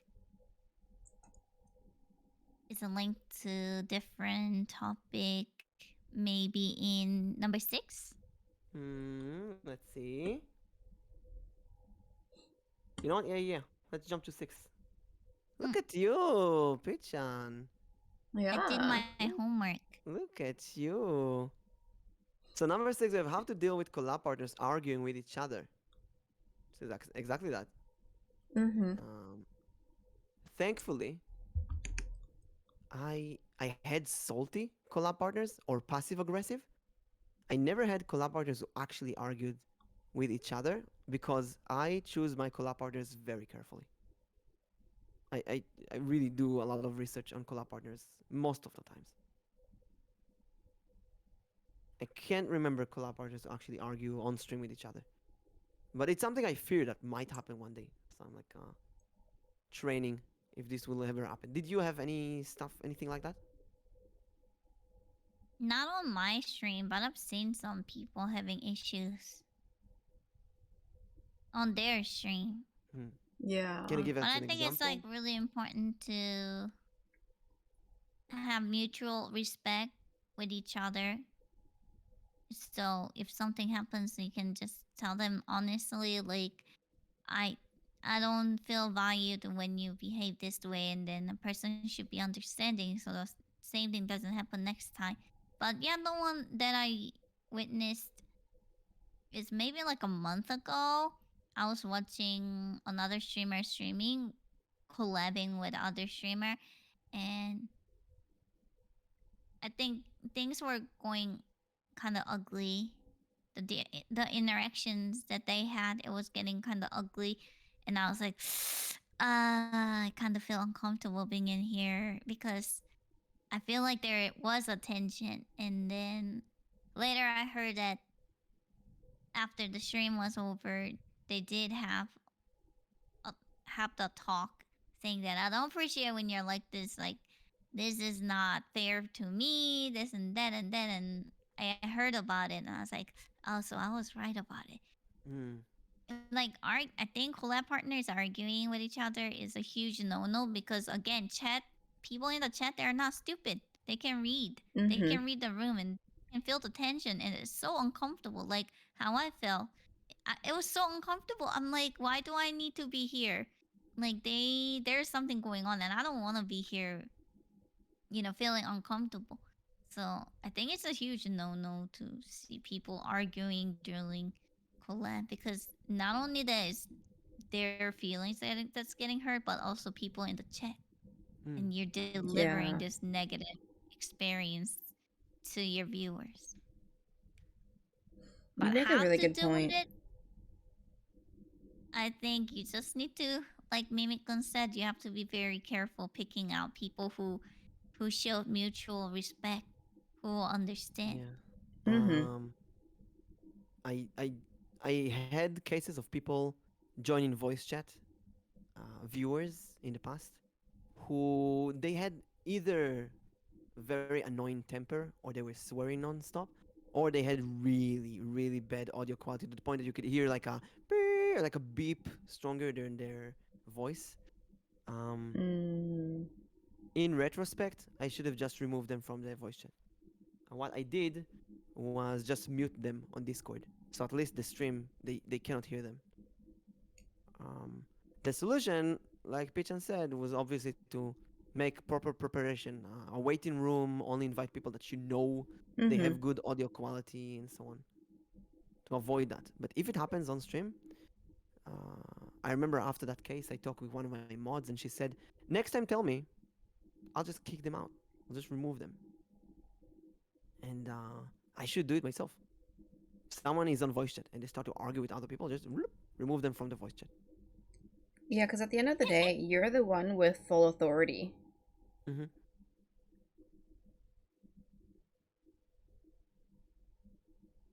In D&D with the children, we have this system of punishments and rewards. So, for example, if you solve a puzzle in the game or do something cool, then you get experience points, and you get like a red card from playing cards, which is good. It's like a mark that you got a special power for the game today. You get pluses for your dice results. You get experience points. But if you interrupt, let's say a kid throws a pencil at someone else, or uses their phone during class, or gets up and fart in front of everyone, which is all kind of attention seeking. If they do that kind of stuff, they get a black card. It's like they're gonna lose experience if they don't behave. And if they behave for a few minutes, remove the black card. Mm-hmm. Now, I coach dungeon masters for that kind of stuff. Last week, I coached someone who did not use that system. He knows the system. He didn't use it, and the children could do whatever they want. They use their phones. They do whatever, and obviously they can argue with each other. I told him after that you have to use the punishment and reward system. We developed that system so children will not scream. They will behave during class, and they will make your life easier. And he says stuff like, "I know, but I don't feel comfortable giving black cards to children. I don't want to. I don't know. If you don't know, who's the teacher here?" Yeah. Because then you had to think, like, you're the person in authority. You're the person who, like I said earlier, at the end of the day, you're the one who makes the decisions. And if you aren't making those decisions, everyone else is going to think that what they're doing is okay, and they're going to continue to do what they do. You're allowing what they're doing, and you're saying it's okay because you're not saying anything. Mm. I agree. Actually, Burger says something amazing about bad mods ruining the Ooh, community. that can be another Mm. topic. Mm-hmm. I also choose my mods carefully. I put mods to other streamers usually, or people that are regulars in my chat. Um, so I know that most of my mods are other VTubers who are also community heads, so they know how to deal with most situations. But I've seen mods in other streams who were constantly timing out other chatters for fun, bullying them, banning them as a joke, then removing the ban. I that's horrible. Basically, the Yeah, mods I needs to think. be they need Mm-hmm. to represent the streamer. I think we did talk about this a little bit last week with like the abuse of power with Mm-hmm. mods. Yeah. Like you have to know your mod has to understand you, and you have to understand your mod, and trying to figure out that balance of like, at what point do you time this person out? At what point do Mm-hmm. you ban this person? But then you also have to think about like, how much are you telling your mod? Like, are you Mm-hmm. not communicating with your mods at all? Are you just giving them the mod power and assuming that they know what to do? Peony redeemed. Peony takes off her mustache. Let's go. Yay! But I like this mustache so much that I'm gonna put it here on the mushroom. Mushroom gets a mustache. Hey, Zoe mustache, so cute. I moved you. Anton, I said I don't want. You look naked without a mustache now. No, I don't feel that way. I really dislike people It's who just abuse that type of you. power. It's just And you. not me and my entire chat. Well, Mm-hmm. I A don't little feel that biased way. because of experience with Discord communities. Discord communities, yeah, they can be sometimes a mess. And a good example is what happened earlier with Anton, the user who wrote something with Russian letters, and Anton didn't understand and thought maybe it's an ad or a bot or something, so he timed them out, which I never encountered that kind of situation. So I gotta trust the mod and later deal with that. There was a case that I constantly say that someone in my chat talked about suicide, and um, Mm-hmm. I asked my mods to give them a timeout, and my mods didn't do it because they Oh, wanted to I give that remember. person. I Yeah, remember during that stream, I was there, and I I I was you were was so there. there. uncomfortable. I I Oh, was was both of like, you there. were there. Oh. what are they doing? Like, where's the mod? And then, like, I I think if I I remember should have. correctly, I think mod was also getting involved in the conversation. I'm like, Mod was trying Yeah, to maybe. like settle it down, but then it mediate in a just, way. yeah, being a mediator, but it just got to a point where mediation didn't work. Hmm. I didn't know how to deal with that situation as well. It was my first time, so uh, I should have at that point I should have blocked the person myself. Next time anyone, and this is a ground rule now, anyone talking about suicide in my chat, immediate timeout. I don't care what. I don't care even if it's a joke. That's not something you want to joke about. And that wasn't a joke. I believe it was serious. Am I a Yeah, bad mod? yeah. I don't know. We'll see. You didn't do anything bad, so you're not a bad mod. Um, but I've seen. I don't think any mods that I've seen did anything bad intentionally, but there are some mistakes. For example, I remember there was a stream and someone came in with a really long message like, "Hello, welcome everyone. I bless you from the skies of giving you this fine British day." Something really long that looked like a GFX bot. It Oh just my looked like a GFX gosh. bot. If you read it, you see it's a real person, but it just looked like like a GFX bot. Mm-hmm. And one of my mods immediately banned them. Oh no. And then we're asking, why did you ban them? What did you do? And everyone asking like, why did you ban them? And they unbanned them. The mod was really apologetic because they thought it's a bot and so on. I talked with the mod later um, and I told them that it's okay. I'd rather the mods work quickly and do Mm, some mistakes. Mm-hmm. It's okay, mm, and that's how you learn. This is why I said I apologized to the viewer earlier, and I think it was good that Anton worked quickly because who knows what Yeah. was written in there. Um, and that's how you learn, with your community and your mods. You learn together how to deal with that kind of stuff. And the most Mm-hmm. important thing is to think after stream and use your conclusions next time. mm. Yeah, that's fair and reasonable. Do you have any cases of mods arguing with your collab partners, or collab partners arguing with mods, or mods arguing with each other or with you, or collab partners arguing with each other or with you? I'm trying to think. Like, I know I was the one who posed this question, but I don't think I've ever had like an actual like argument with a collab partner. I think it's always been any time that it looked like we were arguing, I can guarantee that it was a joke. And I think for me personally, it has to do with my personality because I can tell I match a person's personality, and so I understand their humor, I understand their sarcasm. And so Mm-hmm. then I can tell when they're being sarcastic and I can tell when they're actually angry. Mm-hmm.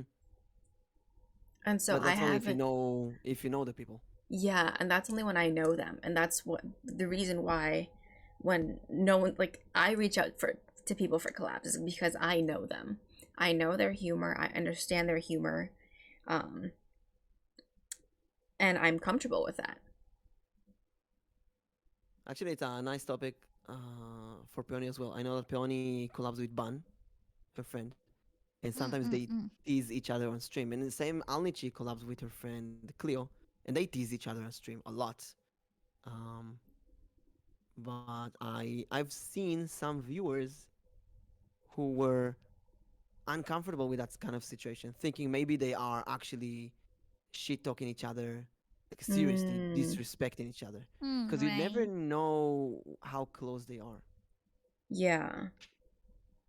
I And had that's to like talk to Bunny saying, look, we need to like stop roasting so much because I think people get uncomfortable if we roast each other too much because there might be some people who don't understand how close we are. Mm-hmm. yeah. And that's another thing too. It's just like you have your friendships, you have the people you're close with, like that you guys understand each other.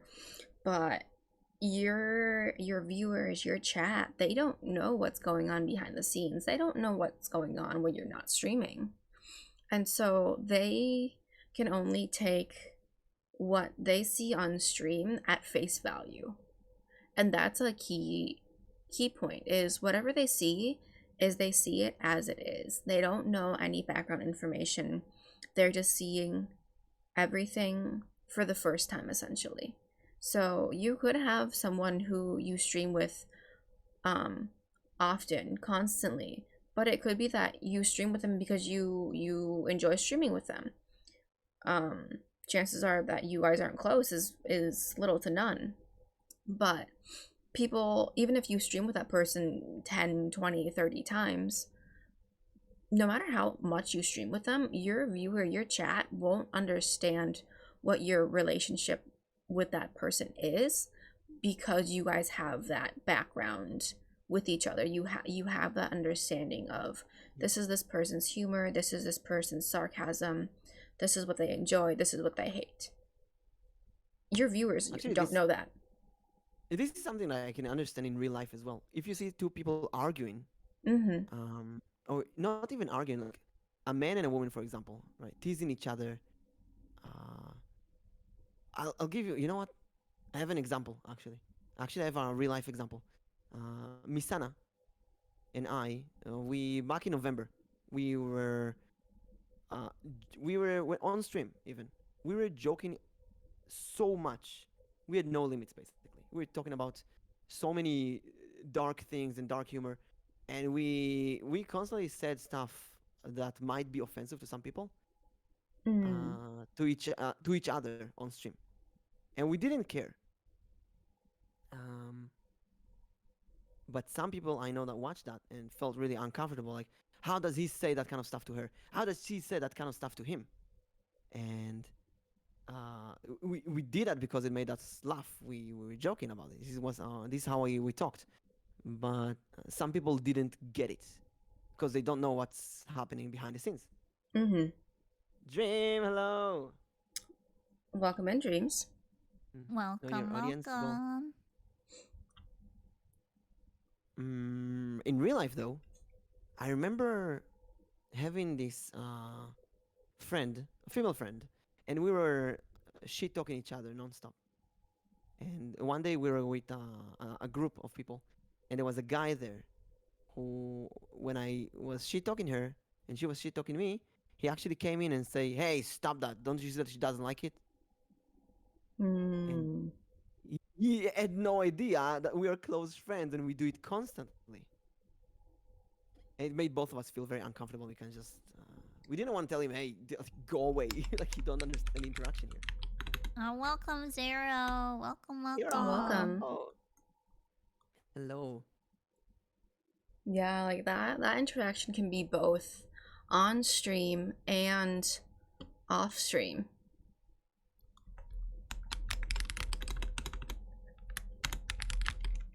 Usually it's Thursday, but just this week, Dream. And I think there's a couple more days within the next few months where it's not going to be on a Thursday. So maybe we make it Wednesday. So just check out the schedule every week. Yeah, just check out the schedule. Follow the Twitter, my Twitter, and Nyx's Twitter. Let me give a shout out again. This is Nyx, and I'll give a shout out to Peoni in a second. Here's a collab command with everyone. And here's my Discord and Twitter, and also check out the others' Twitter. Follow them. Let me find their Twitter in the meantime. Do you want to go to number 5, which is I think the biggest? Yes, I'm Topic of curious the about day. this. Yeah. No names, obviously. I'm curious about this. Thank you for the follow, Zero. So Peoni told me a story about something happened to a friend of her. Oh?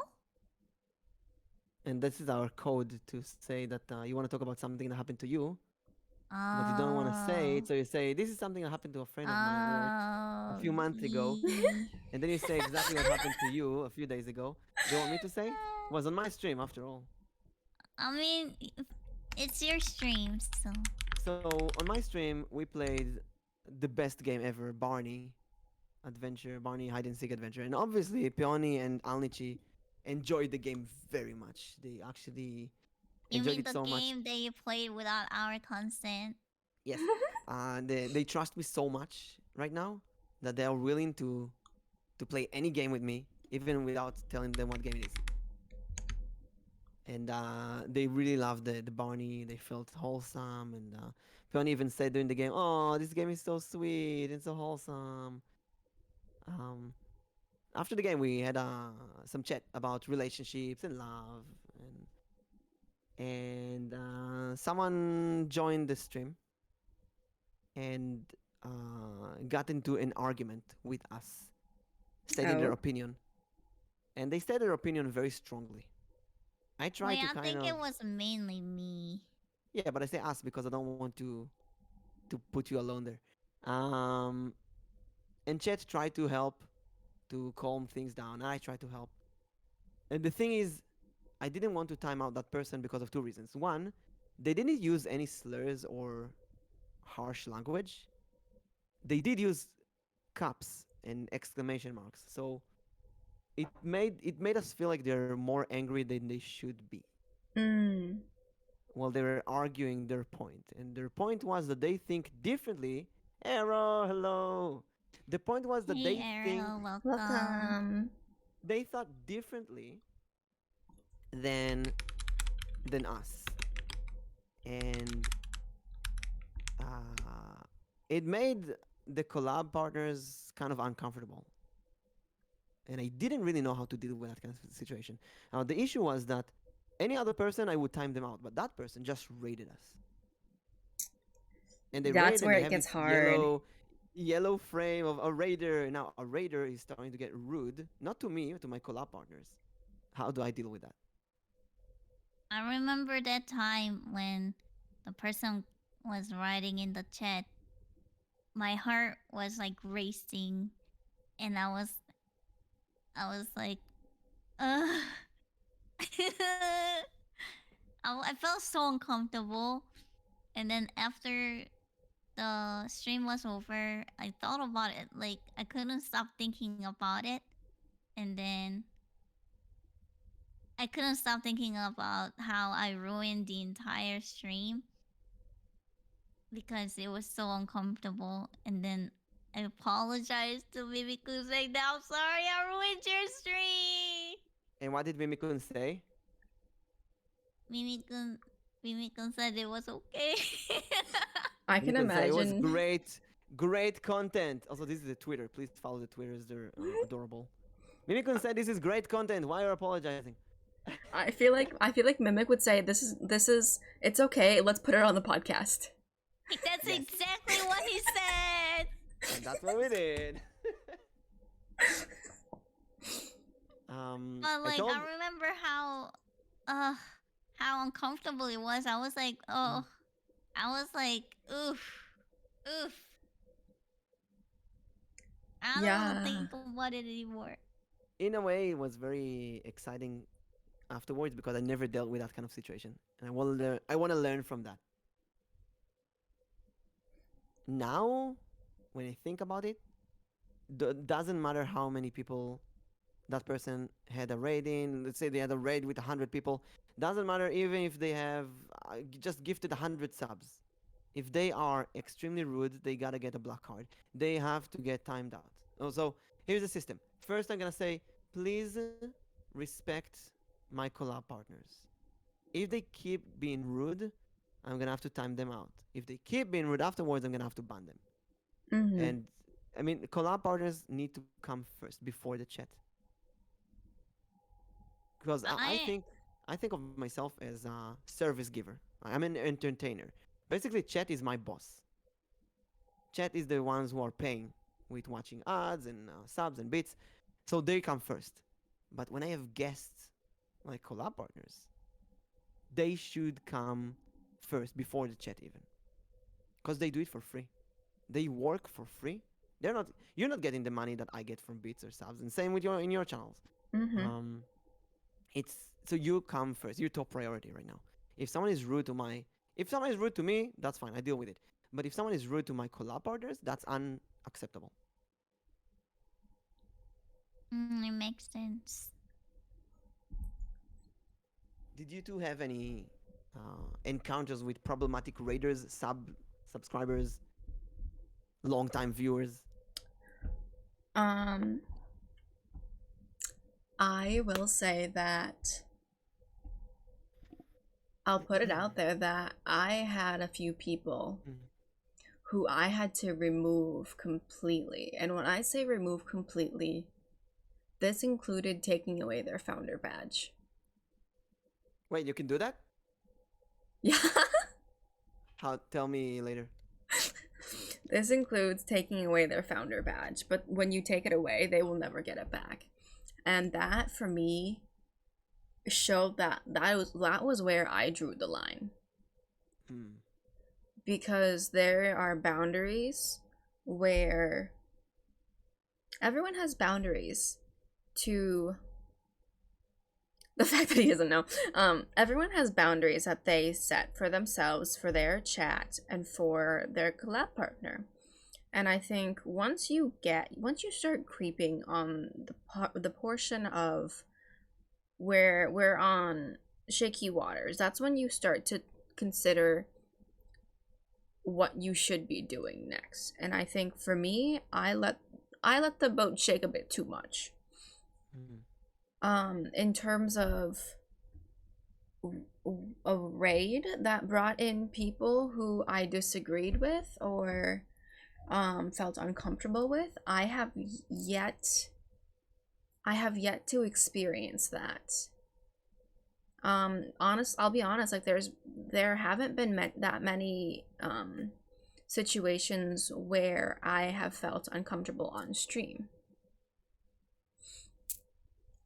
And I don't know if that's because I should thank my community for being who they are and trusting my community, my everyone else that I know who raids me with their community when they're raiding. I've never had an issue with the raiders that are being... Actually, no, I lied. This wasn't a raid.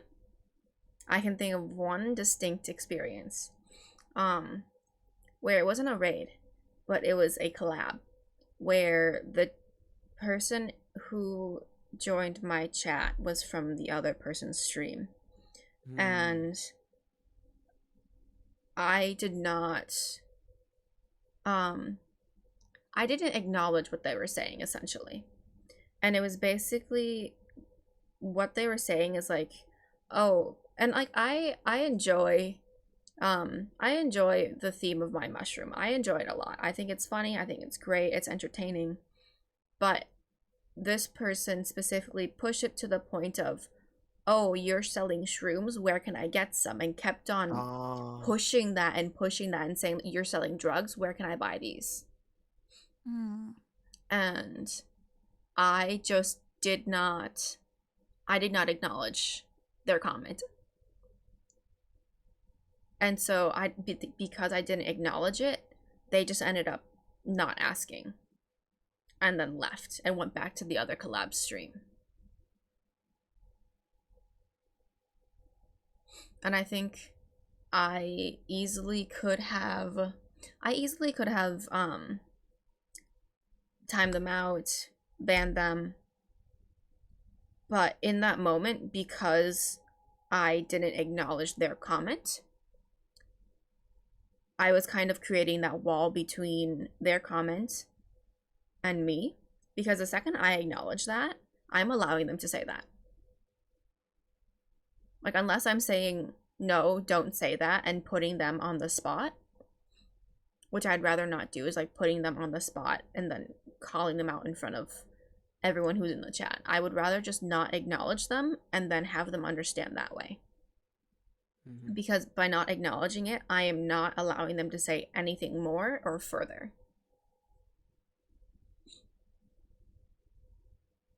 That's the only time I can think of, like, maybe I should have timed that person out, maybe I should have banned them, etc., etc. But I think for me, I didn't acknowledge them, which allowed me to still have them in the chat, but no one acknowledged their comment. And now, like, they're still in my chat now, but they've never again have said it again, ever.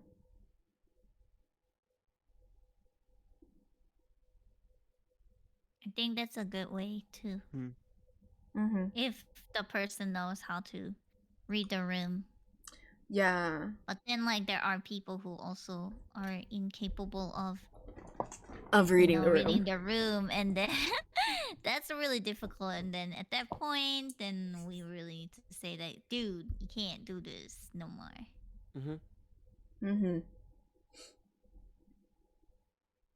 Actually, I found the badge, the founder badge, and there's some viewers here that I haven't seen since the first stream. And you remove that founder badge and you give it automatically to the next one. So now Diana and Austrian, you can give it to someone else. It gives it automatically to the next person. So now Wow. Diana and Austrian are founders. Wow. Oh. And I can remove founders from people who are never here, or people that I wanna look at it too. Don't. Yeah. Total Dragon is a founder now, so you can actually give it to the first subscriber. Hibiki is a founder now. Oh. It makes sense. These are users that I still streaming, still visit me every once in a while. It's much nicer. Yeah. And it has more sentiment to it too. It definitely does. But I see that I cannot revoke that from people who are currently subscribed. Only from people who are not subscribed anymore. So that's a really cool system. Oh, makes sense. So I think I'm gonna refresh that. and put it on people who are still active in my chat. Yeah. Mm. Yeah, that's a nice little thing that I found. Because I definitely I'm in the same spot as you, Mimic, where there are some people who they subbed, but they ended up getting the founder badge. They're no longer subbed. They never stopped in my stream. They just subbed because they could, essentially. Or maybe they used to like you back then, but Well, now you have an argument or something. it's interesting because one of the people who subbed followed me when I was not streaming and subbed to me when I was not streaming, but never once stopped into my stream. Or maybe they got a gifted sub or something and you don't know who that user is. Yeah, Austrian, you have the founder badge now. Congratulations. Congratulations. Putty, congratulations. Or to make you do 10 jumping jacks per sub. Yeah. That's true. Back then, it was 7 months ago, I think.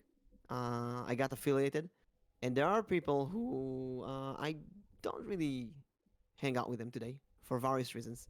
And it was uncomfortable to me to know that they have a founder's badge. Like my channel is founded by people that certain people that I don't want to see today. It's much nicer to see that on Austrian, who I see a lot more in my chat, or on Diania or Hibiki. I think these are people that deserve the founder badge because they not have just the subscriber. They also have been a big foundation for me as a streamer. People that I collab with.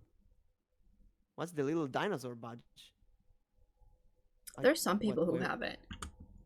A dinosaur badge? I think don't see that that. I think that it depends on like if you've done something or if you've like bought something. I don't see a dinosaur badge. Oh, this one. That's you can hover on that and see. It's GlitchCon 2020. Yeah, GlitchCon. 2020, I wasn't even a streamer, so I have no idea what it is. It's cute. It is really cute. Oh yeah, Arrow has it. It's really cute. Mm-hmm. Yeah, Arrow is a long-time streamer. Arrow, if you're here, can you tell me that? How do you deal with a problematic raider? Someone just raided you, but they are really rude in chat or rude to your collab partners, but they just raided you or subscribed to you. What do you do? Actually, I know some vTubers told me before that they had people subscribing to them and then expecting them or gifting the games and then expecting them to play the games with them. Hey raiders, you're welcome. Check the rules. Let's say they don't follow the rules. Do you ban a raider? Do you time out a raider? Actually, Arrow makes a really good point because there was one time where I was just hopping around Twitch, just looking at like different streamers, and there was one person who piqued my interest, and so I hopped into their stream, said hello. I was first time chatter, and their mod they asked me like, oh, how are you? How did you find me? And I was like, oh, I found you on the recommended channel, and their mod instantly said, very bluntly, read the rules. And the streamer was like, that's the first time you've said that. And it was just kind of like the mod was very defensive about new people joining in, which I thought was very interesting. But it also kind of deflects you from wanting to watch that stream again. Yeah. Because I definitely when I joined that and the first thing I was told was read the rules, I was very much thrown off, and the streamer was too. And then the streamer like honest, tried. Yeah, go ahead. The streamer tried to like make things like better, saying like, "Oh yeah, read the rules. We're really chill here. It's okay." But then like that still like negated me from wanting to go back to that stream because I kind of felt threatened. I think rules are like a global thing. Just be a good person. Mm-hmm. If you're an asshole, you're not gonna read the rules anyway. If you're a good person, you don't need to read the rules to know that. Mm-hmm. There's terms of services on Twitch. You respect the streamer, you respect the guest, you respect other chatters. You don't use slurs and stuff like that. Um, but there Well, are my some, rules are a little more specific than that, though. yeah, there are some hidden rules that maybe not specific rules for a channel, but some uh, reasonable rules. For example, don't advertise yourself in someone else's stream. Mm-hmm. Don't ask the streamer to join voice chat. Yeah, you can say fudge. You can say fudge. But don't go ahead and tell me, oh, here's my stream. I'm gonna stream 1 hour. Here's my link. I mean, come on. This is not your stream. This is my Wait, I stream. think that's more like next topic. Number 7. Yes. Let's go to number It's 7. kind of like common sense. Yeah. How to read the room. How to read the room and leave when you're not wanted, or how to assist other people leave when they're not wanted.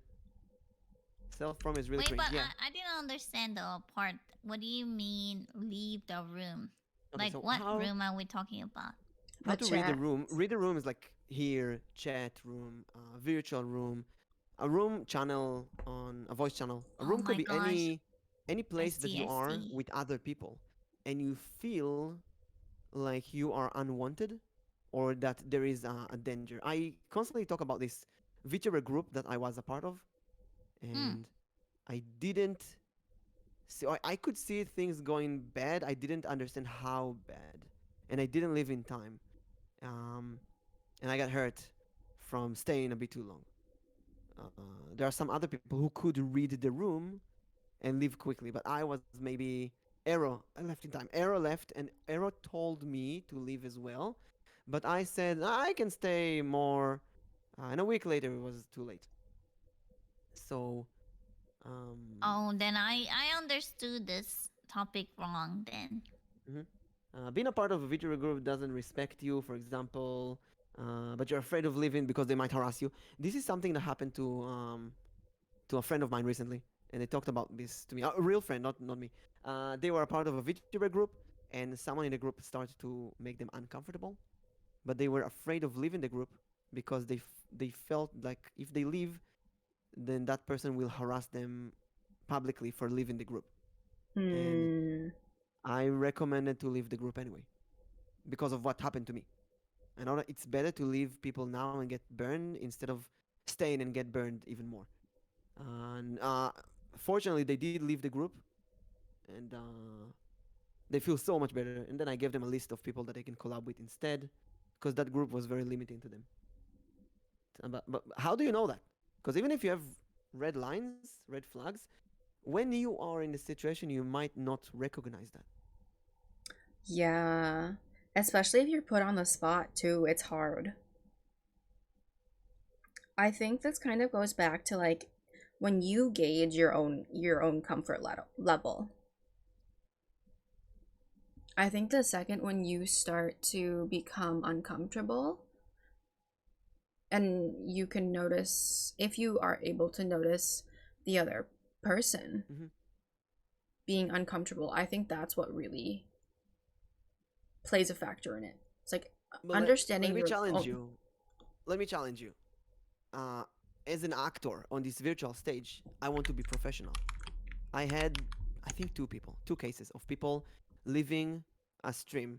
It was on D&D at the middle by saying stuff like, "Oh, I'm sorry, something came up." Oh, you know what? I actually have another case of someone who their internet got cut off, but later I figured they just felt uncomfortable and they found an excuse to leave. It's happened to me 3 times, which is nothing compared to the number of people that I collab with.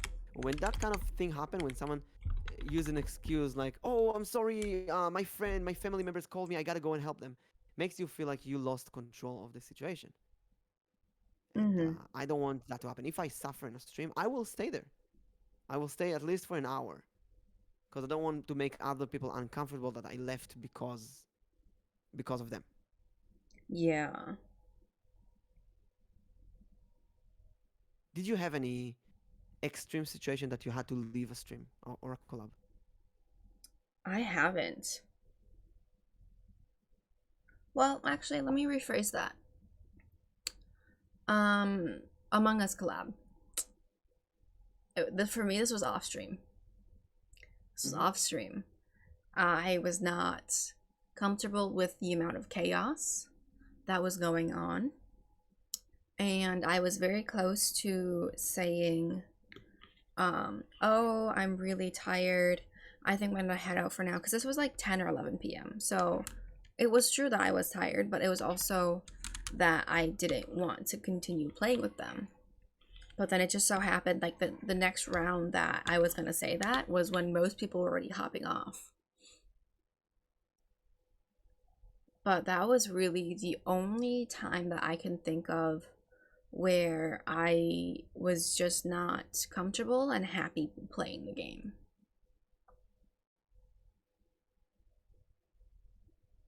How about you, Pichan? Do you have any uncomfortable situations in collabs that you wanted to leave? Mm, well, I think I mentioned it earlier when I was playing Overcooked. Mm-hmm. I mean, it's not that I wasn't wanted. It's just that I wasn't. I was so overwhelmed that I was like, oh no, I don't want to play this anymore. So Mm-hmm. that was it. But I don't think it was because I wasn't wanted. But other than that, I don't think I had any case that I felt that way. Mm-hmm. Oh, it says there's also sometimes the problem people talk over you all the time. So for the Mm. crops, you're a cat. You're expected to crop. Just use the litter box next time. Mm. Uh, she's correct. We talked about the chaos that can be with big collabs like Among Us. Mm-hmm. But sometimes when people talk over you, don't give you the respect to talk, don't slow down for a moment, ignore you. I did last week. I was in the hot takes in Silinx's show, and I was very tired, and I felt kind of uncomfortable at first. I gotta say, and they even put me on the spot and said, "Mimic, why are you so quiet?" Oh, I remember watching that. Yeah, and then I said, "You know what? Hell with that," and then I went all out chaotic. Um, I think I was a bit quiet, maybe I was quiet because I'm used to this podcast being so calm. Oh, But hot takes, they want you to be a bit more, like a uh, politics show. more aggressive in the sense. Yes, more like in the face. And they did that at the end. But there was Nikki in there who kind of fell silent because she wasn't used to that. And Mm. when you go to that kind of show, you need to find people who can really yell at each other and be okay with it. But Yeah. then you have to actually analyze the energy of each person. And here's the thing: when the collab started, I felt not unwanted.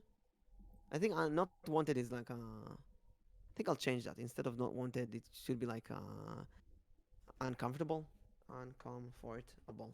Let's go with that. How to read the room and leave when you're what? Did not change when you are uncomfortable. I clicked cancel instead of okay. Um, so I didn't feel comfortable at the beginning of the show. Maybe it's because it's people that I didn't talk with in a long time. Maybe it's because it was late at night. I was really tired. It could be a But it was multitude of just factors. yeah, it's a random stuff, and I Mm-hmm. just didn't want to. I didn't want to leave at the beginning of the show. It's so rude. Um, so I stayed, and luckily I felt much better after a few minutes, and I opened up. If you That's aren't good. used to speaking with a group, no one knows when to speak. So either everyone does their best to not talk over each other, or it takes them a while. Yeah, exactly. Mm-hmm. When it's on my stream with new players, I take control. Like, hey, welcome new players. I can be anyone. I can be any player, any character in D&D, and take control. When it's on someone else's stream, I remember playing D&D with some other people. I was invited to D&D, and I don't usually play as a player. I went with a random character. I went all out, and then the players started talking about drugs. They wanna sell drugs, and I started feeling uncomfortable. Um, so I opened the Binding of Isaac. I was playing the Binding of Isaac in the background, and every once in a while, when they referred to me, I was doing my turn very respectfully. But it was like, what is going on here? What is this group? Everybody was so talking about drugs. Then there were some D&D streams that were a bit too lewd. A recent player who wants to play D&D asked me, I heard that the D&D sessions can be very lewd. Someone told me that. I don't know who told them that, because in the last 10 sessions, I think, I try to eliminate lewdness as much as possible. Mm. Because it makes me uncomfortable as well. And it's not that I'm uncomfortable with lewdness. It makes me uncomfortable because I know that there are people who are uncomfortable. I want to give a big shout out to Anthony in chat, because Anthony is completely pure. Every time there's a bit of lewdness, Anthony says too much for me, lurk, and then he disappears. It kind of gives me the hint that we crossed a line that I don't want to cross, because I'm as a mimic. I mimic other people. It's really easy for me to become lewd to the point that I'm uncomfortable, but I don't see that I'm uncomfortable. Which is, it's stupid to say that, right? That you can be uncomfortable without knowing that you're uncomfortable. I only know that I'm uncomfortable after the stream. Oh, I didn't know Anton was like that safe still. That's Yeah, good to know. Anton is my purity I'm noting. warning mark. Noted. To be honest, during D&D, I feel obligated to stay, even if I feel sometimes uneasy during the sus moments. I have much more fun than dealing with the feeling of unease. Just tell me. You already say, but if you tell me that, I will immediately try to tone it down. Sometimes I need someone to tell me, hey, this is too much. I have real life experience with this at college and working in the military. You meet some great people and terrible people. Knowing when to leave uncomfortable situations is so important. Yeah. Remember my first day in music school? I found a group of people. I thought, oh my god, this is gonna be my friends for the rest of the semester. And then we went to a corner, and all of them pulled out drugs. And Oh my I God. never smoked in my life, and I was like, oh no. And I said, oh, they just stay there for like an hour, completely uncomfortable, where they were smoking. Until at one point, I'm like, okay, I gotta go to class. Bye. I never spoke to them again. But that was horrible. People too much, I will say, but most of the time the parties more or less say so. Yeah, we try, but sometimes you get some sassy situation. There was someone who was very lewd, um, and later I asked them. They told me they were uncomfortable. I asked why, and they said that they didn't want to disappoint my chat. Oh. Uh, which made me understand how important my role as a streamer is, because some people will collab with me, and when I collab with you two, I don't think of the numbers or the years of experience or stuff like that. Yeah. But some people will be very inexperienced and see me as I don't know, as an opportunity or a guide, and I don't see that. I see us as equal friends, but it's not like that. I need to take responsibility. Oh no, all this chat. What's going on in the chat that I'm reading? Put me which into one? like introspection. Also get uncomfortable with lewdness. I'm comfortable with lewdness if everyone is comfortable, but the moment one person is not comfortable, I don't want to do it. And that's it. This is why when I stream with Arrow, it's only me and Arrow. We can be lewd. We can go all out. When I stream with Izu, we can be lewd. We can go all out. But if I stream with multiple people, let's say more, if I stream with 3 people or more, I never know if someone is lewd because they feel like they have to be. What do you mean by they have to be? So, Pichan, you're special. You're really, really, really special. In the way that if you're uncomfortable with something, you say no. You can just straight out say no. Many people are unable to say no to Mm-hmm. situations.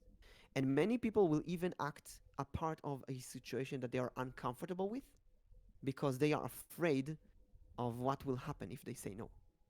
For example, let's say you have 100 followers and I have 1,000, and you feel like collabing with me is an opportunity. And then I'm asking you, hey, what's your underwear color? You might feel really uncomfortable with that question, but you also feel, oh no, it's a big VTuber. I gotta cooperate with them. You might answer, you might have fun seemingly, but after the stream, you're like, I'm not gonna speak with that person ever again. I've seen that happen. It happened to me. I did that as well. Um, I know of people in D&D who did that.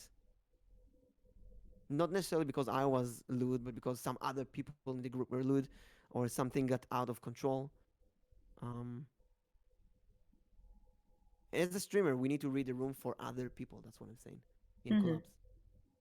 Students can sometimes feel like it is just buying into the idea of what they should be without actually thinking if it is right for them.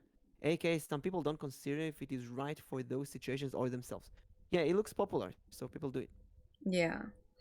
And like especially like when you're reading the room, you also have to consider whether or not the other person is streaming at the same time. Like if they're streaming at the same time, it's kind of hard to gauge what their comfort level is because they could be kind of leaning towards their chat to feel better, or they could just be blowing it off completely. But whereas if you're doing a collab and they're not streaming or you're not streaming, the whole entire situation is completely different because you then know that their attention is only on you, the chat, and the game.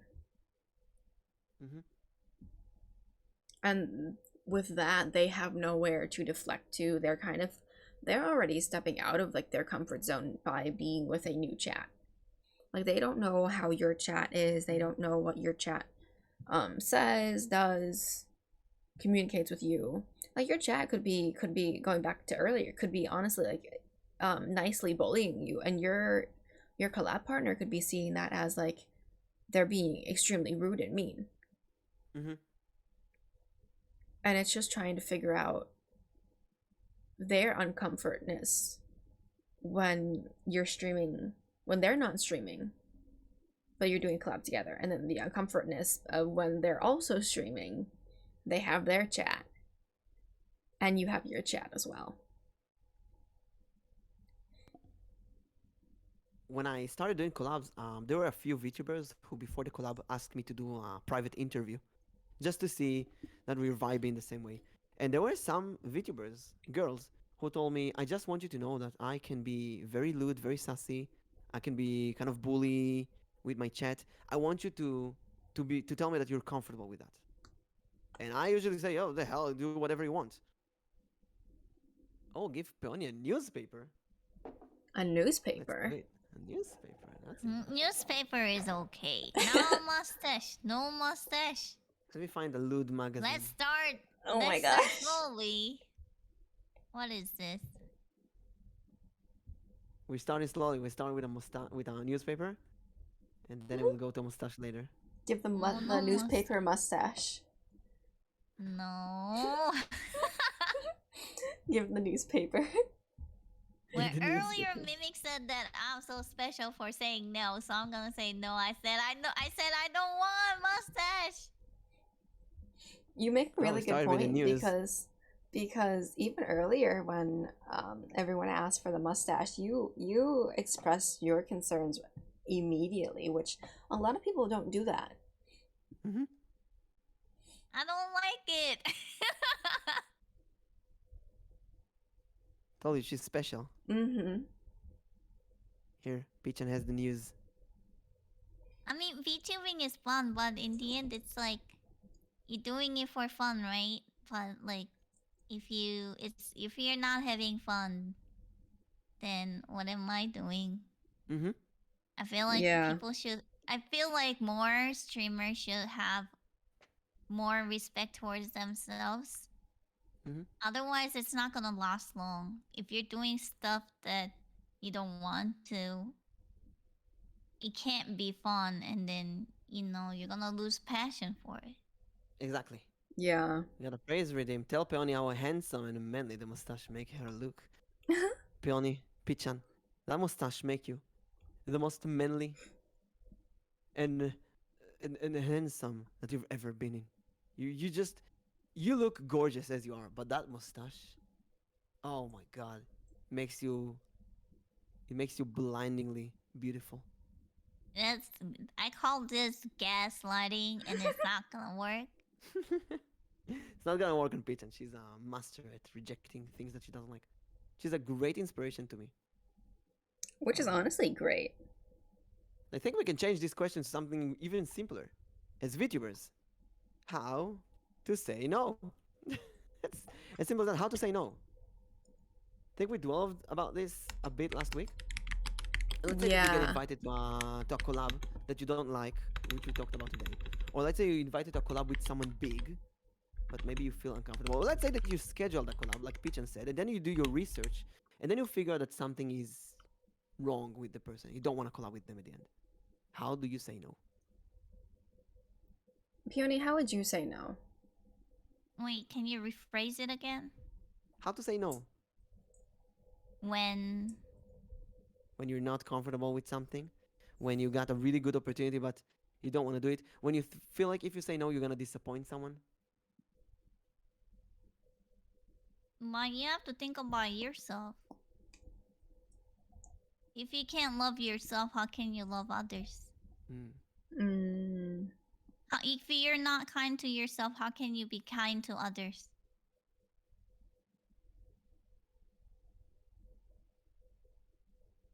If you can't respect how you feel about certain thing, how can you respect other people about how they feel? So we know we talked about this that you weren't feeling the most comfortable with me in our first collab because we didn't know each other. Oh. But you still did it. You still went with it. Why didn't you say no back then? I remember. No, so like I couldn't find anything wrong or bad things about you because I was lurking, and then most of the time you were just doing D&D and stuff, and I'm like, okay, this guy is a good guy. I can tell. There's nothing wrong with this guy. Like no red flags. But at the same time, I don't know this guy. But then Mimi-kun kept asking over and over. And like the other day, I went to look at the Twitter DM. Oh no. Then Mimi-kun is like persistent. He's like, "Hi, I am Mimi. D20, blah blah blah blah blah blah. Would you like to collab with me? Blah blah blah blah blah." I'm like, "Hi, but no, thank you. Like I'm busy now. Like I just started. I haven't even done this collab thing. I don't even know what this is." And he's like, "Oh, not a problem. It's actually very simple and easy. You did this, you did that." And I'm like, "Man." It's like I said no like 3 times. I actually read it right now, and you didn't really say no even once. Really? Let me see.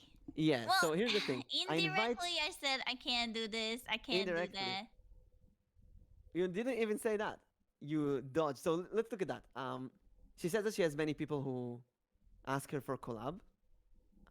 I haven't done any yet, nor am I not sure how does it work.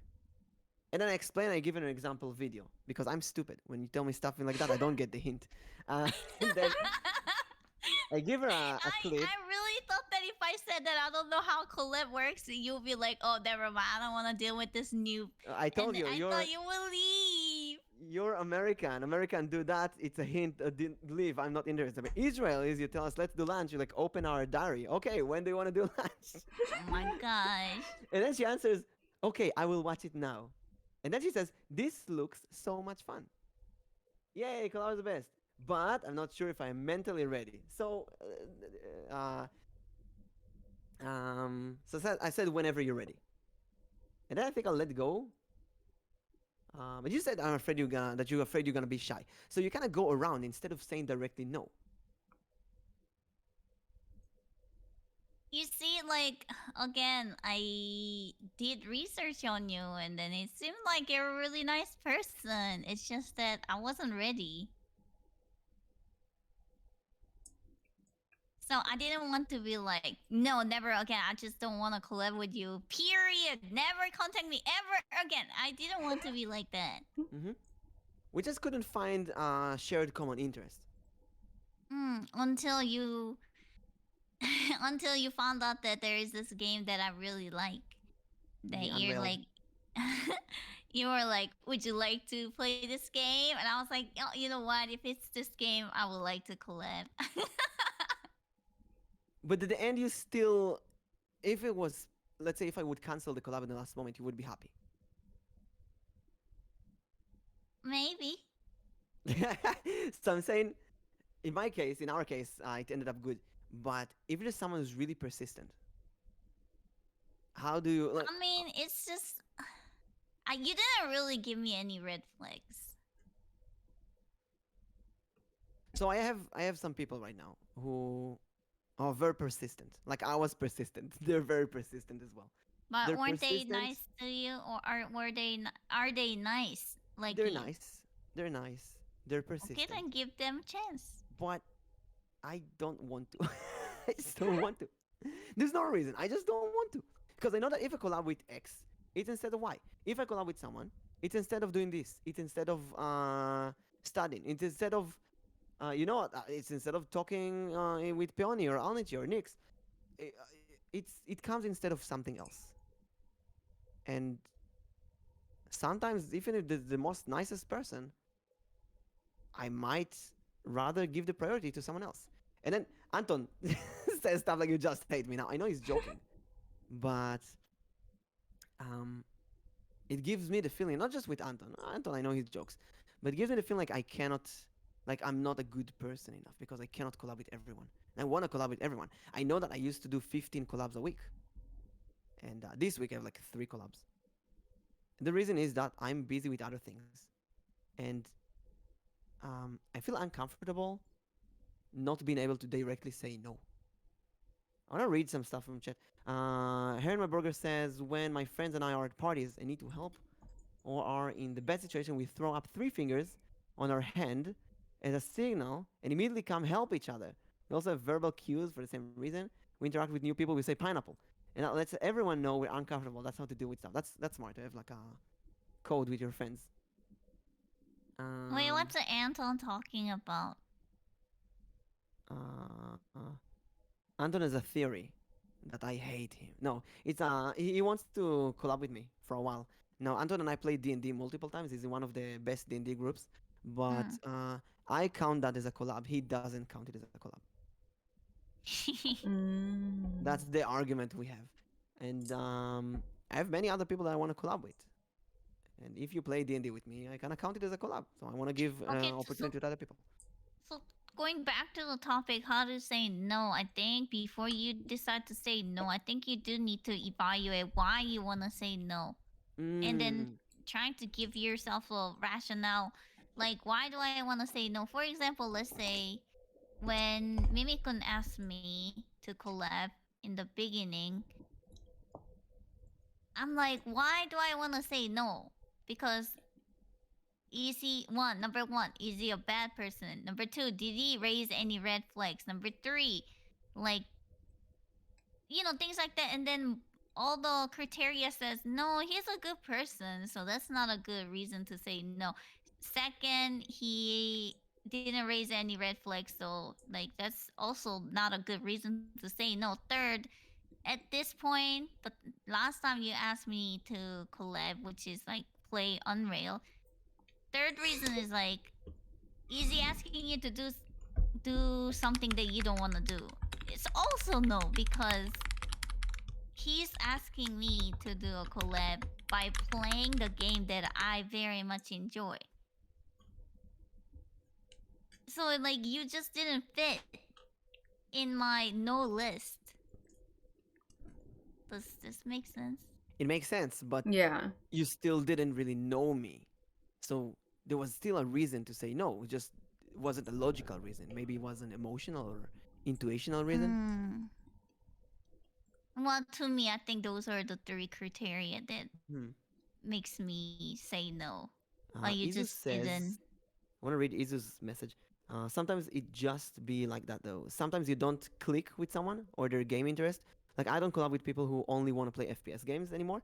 I kept doing it because I want to collab with the person, so I'd play whatever. But I'm generally not good with FPS, and it stresses me out. So now I decline those type of collabs. And she says I need to get better with not accepting every other collab that comes in the way though. I know that Izu had a recent collab with Tori, and seemingly they had a great fun. They even punished each other. And I know that if you give a batsu, a punishment, to someone at the end of a collab, and they do the punishment, then most likely they enjoy the collab.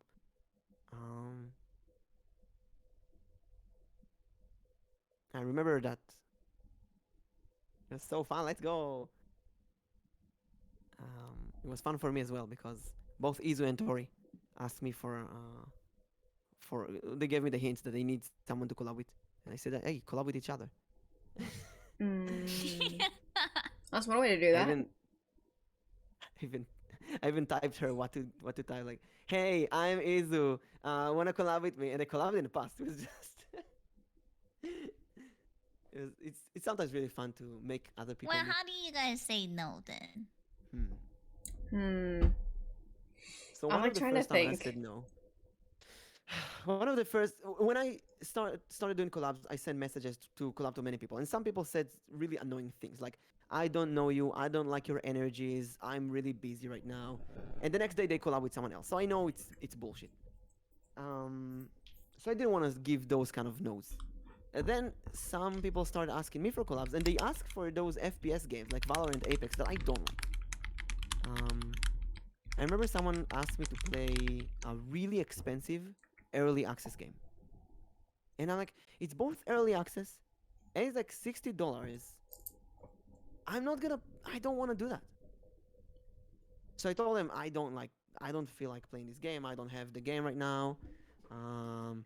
I can't invest in this game right now and so on. And they got really offended. And they assumed I don't want to collab with them. Oh my gosh, Burger, you're giving me ideas. That's hilarious.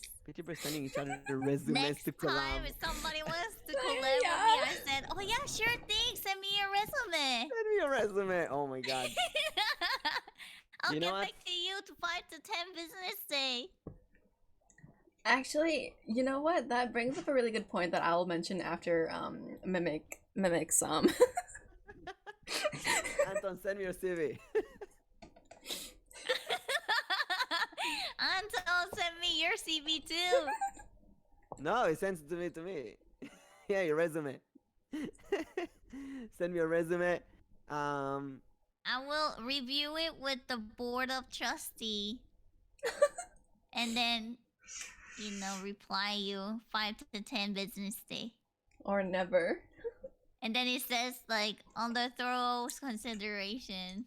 Unfortunately, we decide to go with another candidate.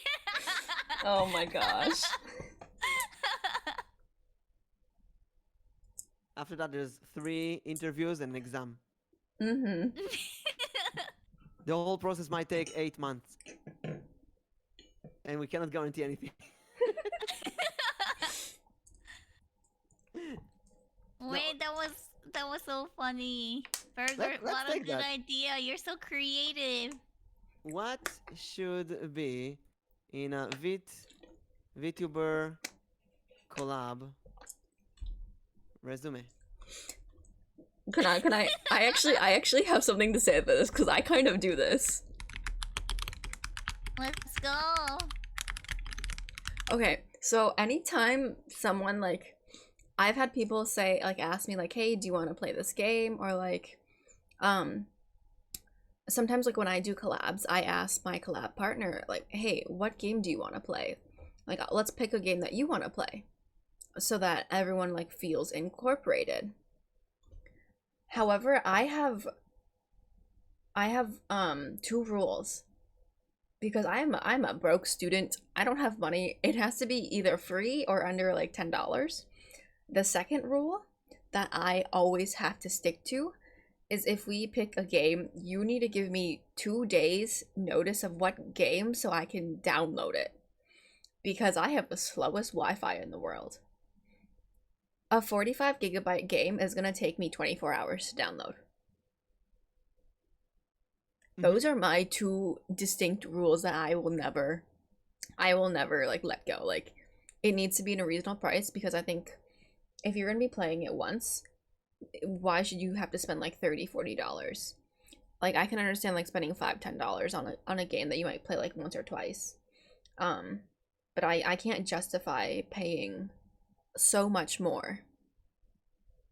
And then second is like, I need 2 business days. I need 2 business days to download a game.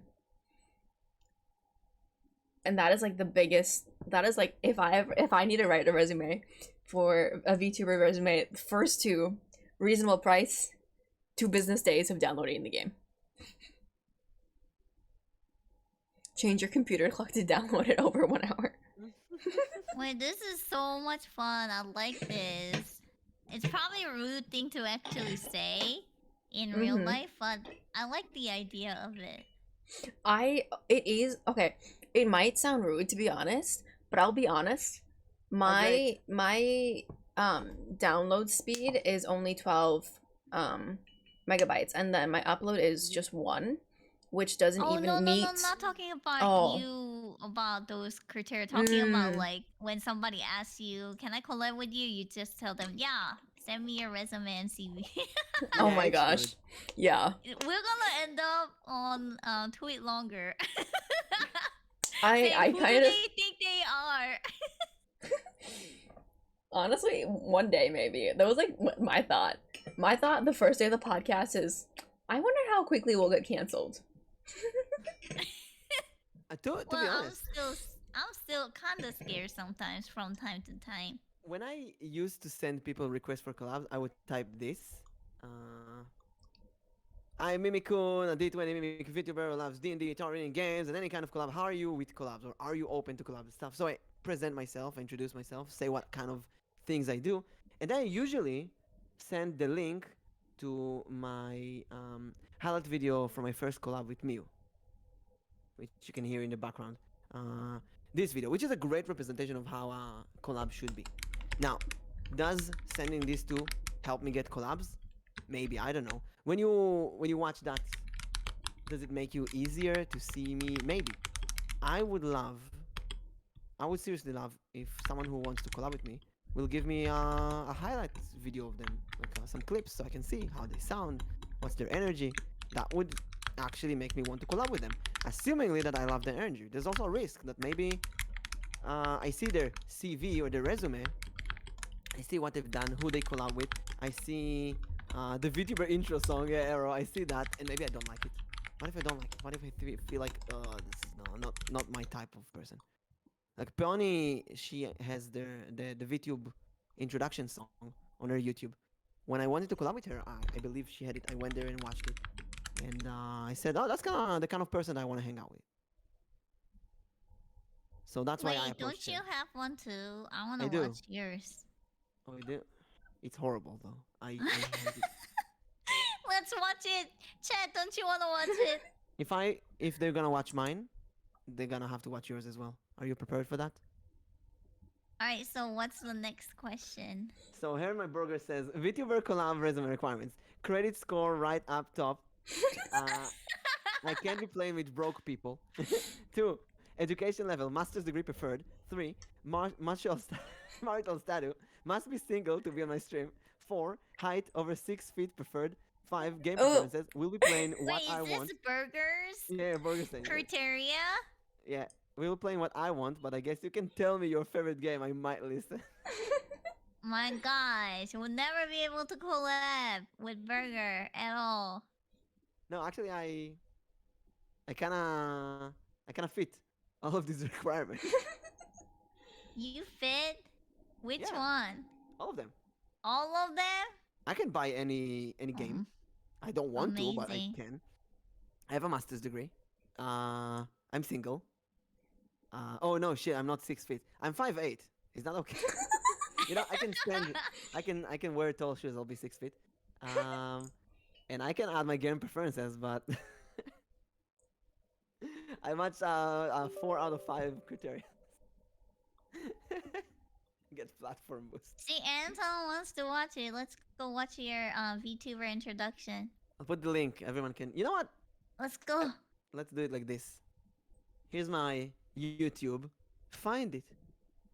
My Fine. gosh, don't make people work. Don't watch it. It's in my Mimikun songs or MsElboim songs music playlist. So if you go to my channel, you go to playlists, you will find it there. Then you can I'm watch all actually my trying to cringy songs. scroll back into our messages the first time you messaged me. Oh, let's see. I'm trying to find it. We did message a lot on Twitter. Not on Twitter. We pretty much went straight to Discord. Oh, with Nyx, I did a different approach. That was 2 months after I contacted Pichan. And with Pichan, I did the interview, like the introduction. Hey, I'm doing this and this and that. But with Nyx, I did something else. So I saw that Nyx had a debut. Oh no, you found it. I'm gonna post yours. That was as well. easy. Time to post yours. No. So with Nyx, I had a different approach, which might be the smartest. Oh, you pinned that as well. Look at you. So rude, this one. Abusing her power. You made me a mod, so I will. This is the kind of mod bully that I like, actually. So with Nyx, she was debuting, and my first message to her was, "Hey, Nyx, kinda late to the party, but congratulations on your debut." Now, to be fair, I couldn't care less about her debut. I thought it's gonna be a nice, warm approach to someone. And she said, "Thank you so much. I love the tower." And then she loves the tower reading. Now I'm wondering, did you watch my stream after I said congratulations? Because she's like interested. Who is that person? And then I said, I'm always down to more tower readings if you want one. Basically, I didn't introduce everything I do. Unlike with Pichan, I said, hey, I'm doing tower reading, I'm doing D&D, I'm doing this and this and that. She might not like any of those, and she didn't like any of those. With Nyx, I just said congratulations. She got interested. She did the research. She told me she's interested in tower readings, so I went with that.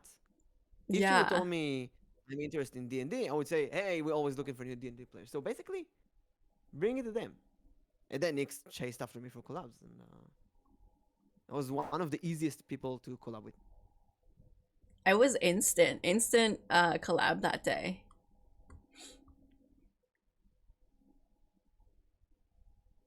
So what's in your VTuber resume? Mine are peonies. Both? Nyx, let's start with you.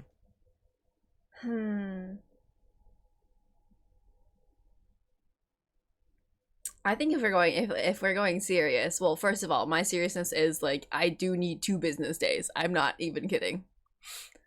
I had a collab not too long ago where the game was 45 gigabytes, and I told them if we're gonna agree on this, we need to agree on it by this day so that I can download it, because it's gonna take a long time.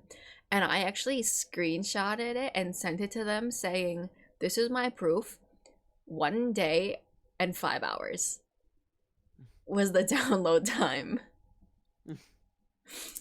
And so that is definitely like the first thing that is on my resume is I need 2 business days to download the game.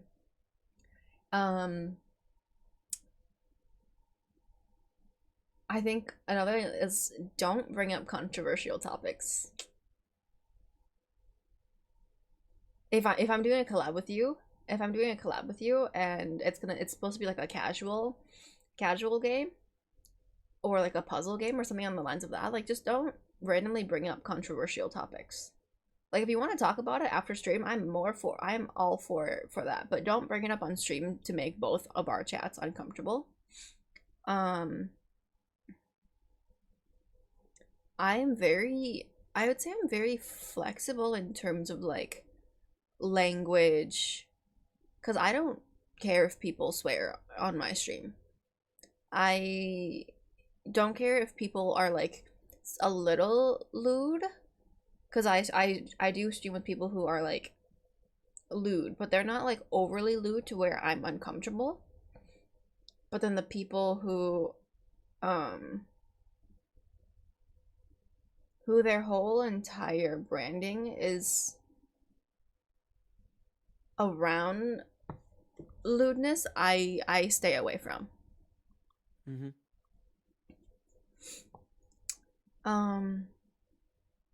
But other than that, Let's say someone invites you to a collab and you see that they're overly lewd. How would you refuse? I would probably say that I'm a say so streamer. I don't know how comfortable I would be with an overly lewd collab partner, because I have my tags as I am say so. So it's a direct no. Yeah. I don't want to collab with lewd tubers. Mm-hmm. But although that might might come out as an inclusive, if you know what I mean. I had lewd tubers who wanted to play D&D, um, and I kind of felt uncomfortable. Their model was overly lewd, and I didn't know if I say yes, no. What do I do with that? Yeah. Well, actually, I haven't spent enough time doing VTubing or. Oh, I don't think I ever seen any YouTuber streams at all. So that if on YouTuber asked me to do a collab, I think I will do it just for the experience, to see how it is like. Cause I don't even know how it's gonna be. Yeah. Maybe keep saying I'm a YouTuber. Well, you have Arrow in your name, but I don't think Arrow is a YouTuber. I count YouTubers as people who would retweet actual porn. If you would retweet actual porn, Well, but how are they gonna be like during stream? so YouTubers, They're not gonna like retweet porn during stream. YouTubers that I collab with, they can be over sexualized. They can do. Well, give me example. Um, Like if you had a YouTuber here right now doing podcast. so they can do a lewd voice. Oh, you're a mushroom tuber. Oh, you know what I think of mushrooms. This could be the whole stream, basically. Lewd innuendos. Oh. In a way that I will be brutally honest. Every single YouTuber that I collab with, except Celeste, who is one of the most adorable people and the only YouTuber I know who does YouTubing as a joke, except for her, every YouTuber that I collab with made me feel uncomfortable because I felt like they are uncomfortable by doing that. Oh, sweet. Like they doing that intentionally because they feel like they're forced to do it. I'm sorry, Mikun, I'll stop my nails. No. Izu, you're not a YouTuber. Izu is saying no. Izu is like me. We say pee pee poo poo because it's funny. I'm talking about YouTubers who do it in order to not because it's funny. Izu and me, we're doing it because it's funny. So if it is funny, that's okay. Yes, that's parody. That's okay. If it's seriously because they are making money out of it, that's not okay. For example, if we say, would explicit, yes. If, for example, we play Doki Doki Literature Club, and one person said, I'm gonna go down, and then we all go like, ooh, he said downer, like little children. That was funny. That was a joke. I didn't feel like Izu is saying that to attract people to pay money for her. But there are YouTubers who would say, oh yes, sweetie, you wanna look at my big deck of cards? And I feel like they're doing that seriously to make people pay money for them. And I'm saying that not only because of my experience with those kind of YouTubers, but also because I'm writing a thesis about this right now, and I read tons of articles who back up my claims that some people, let's be honest, some girls, some streamers would intentionally lead male viewers and manipulate them that kind of way, in order so that they can sub and pay money for. Well, Wait, they I feel feel like the chat uncomfortable is doing that. into that now. Yeah, the big Yu-Gi-Oh deck or the Tarot deck. I have 6 decks of Tarot too. Now you have to do it. I will do it on Saturday. We're gonna have mimic boyfriend experience. I would show you the thumbnail I made, but Pichan will leave us because she hates it. So they're making me, Pichan and Alanchi are making me a new thumbnail. Do you want me to see the art you made? Yeah, that's fine. Oh yeah, the one that I made. Oh yeah, that one is good. Let people compare it. Oh, you know what? Okay. Chat. I'll show you the art she made. I'll show you the thumbnail that I made. And actually, Nyx, how are you with time? Do we need to end in 10 minutes or? do you want Yes, to- we do. Okay, so this is gonna be the last thing, okay. and then we're gonna do goodbyes. This is actually a great opportunity to say, to sum up what's your plans for the week. So my plans, I'm gonna keep streaming after this. We're gonna play some games, but Saturday is gonna be a special April Fools. To be fair, lewdness is just selling point, and if a chat is not into it content, it's their choice to sub or donate. Yes, but I feel sometimes when it's too forced, it just makes.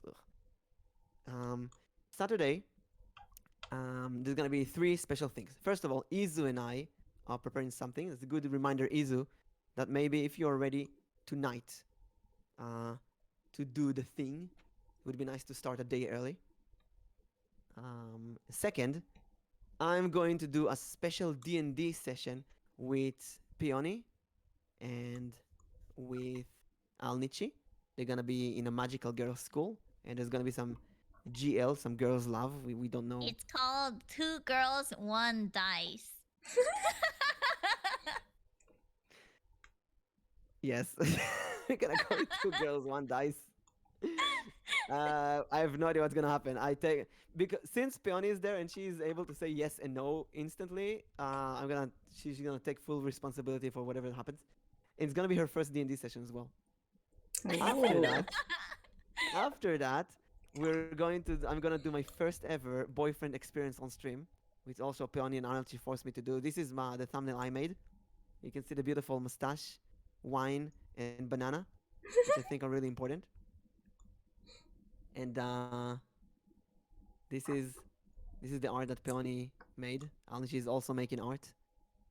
Both of them basically my Tskihi and Karen. They're my babysitters now, my little sisters. Tell me which one is better for a boyfriend experience date. Of course, when a streamer is practically begging chat for money in return for money or subs, that's problematic. But when they are just being lewd or doing ASMR streams, the viewers like that, the support to the creator is valid. So chat, which do you prefer? This one or this one? Hey Jade! Thank you for jumping, for hopping by. Okay, Nyx, what do which you one think? is a better promo picture? Ooh. You're into mustaches, I know that.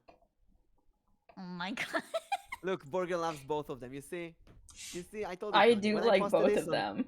Oh my god! When I posted this on Twitter, both Peony and Alicia. Oh no, he's doing. Jade likes the left one. You see. I like the one that. No! He's a lost cause. We cannot say he's not unredeemable. I personally like the right one. Blue one is better. The Okay, blue one I is trust- better. I trust Izzy. However, I think the other one is more funny. Well, I don't want to go to that kind of fake date roleplay. He wants the real deal. The real deal. But look at the right side. Look at this Ike man. So Oh my God. handsome, so cute. Izu has the best solution. If you add the effects of the other. So Izu, I'm gonna take Peony's art. I'm gonna add the mustache, the wine, and the banana. No. I mean, you No. could. Finkel Corporate. They're the same picture. No. Izu says yes, combine them.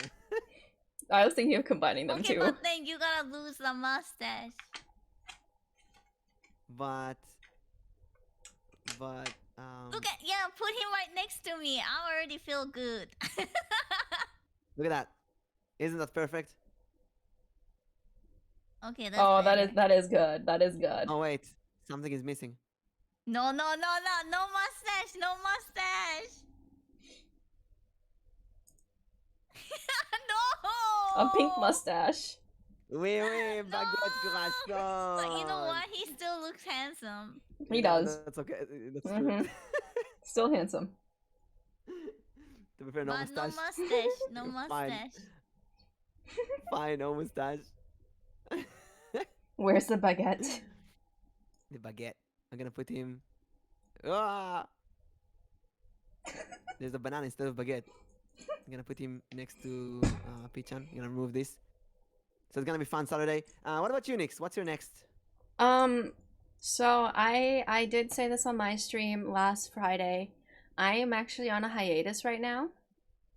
I don't know when I'm coming back. But the podcast will still be the same. Podcast will still be the same, so next week it'll be on my channel with a guest. But I will not be doing any collabs or regular streams that I normally would do. My thoughts are that the hiatus will be 1 to 2 weeks, but it easily could be 3 weeks. And what about you, Pichan? Hold on, let me look at my schedule. Also, Nyx, we're gonna talk in DMs about the next week, Yes. I need to find a guest. and we need to find a date as well. Schedule. Does next Thursday not work for you? Oh, you said Thursdays are gonna be problematic. Because we have dates that you said you can't do it. Oh yeah, but next one is okay. Yeah. So we're gonna go back to the 1 p.m. GMT. Yep. So everyone, next Thursday 1 p.m. GMT, unless we say otherwise. Check out the Twitters. And lastly, the takeaways. We take 3 takeaways. And Pichan, if you got your schedule, tell us what's your next stream. I just noticed that I have like 300 followers, so probably gonna do some surprise. Congratulations. Oh, thank you. At some point, probably like Friday, tomorrow, at some point. But then Saturday morning, yes, I have that. 2 girls, 1 dies. D&D going on Saturday. And then at the same time, Saturday night, there will be the Say So Karaoke collab. Oh. No more But alcohol. that's it. No. I forced her to never drink alcohol anymore. Oh yeah, I'm not drinking alcohol anymore. Put the pink mustache on Pichan. Woo! What did I do? We didn't tell me where, so I'm gonna put it on her forehead. Wow. Nah, it doesn't look good. We're gonna put it here. So, so takeaways. Nyx, what's your takeaway from today? Oh. I don't know what my takeaway is. We talked about games. We talked about Setting how boundaries. to read the room, setting boundaries, say no. Setting boundaries that you're comfortable with. Setting boundaries. What about you, Pichan? What's your takeaway from today? I was very impressed. It gave me like new insight and enlightenment when you told me that you need to your collab partner comes first before your viewers because I never thought it that way because you said that your viewers come first when you're solo streaming because they're the one who gives you attention, love, donation, subs. Yes, it makes sense, but when it comes to collabing and the person is collabing with you, that they're doing it for free. So therefore you need to they come first before your viewers. I was like, oh, that actually make very sense. It's like, huh. So that was a good insight. So collab partners come first. Now I'll add suffer for content. Of course, to a logical amount, not too much. But if you play a game that you don't really like, sometimes it's okay. You don't. I'll. I want to say suffer, and I also don't. So let's go with sometimes. Suffer for content. Sometimes.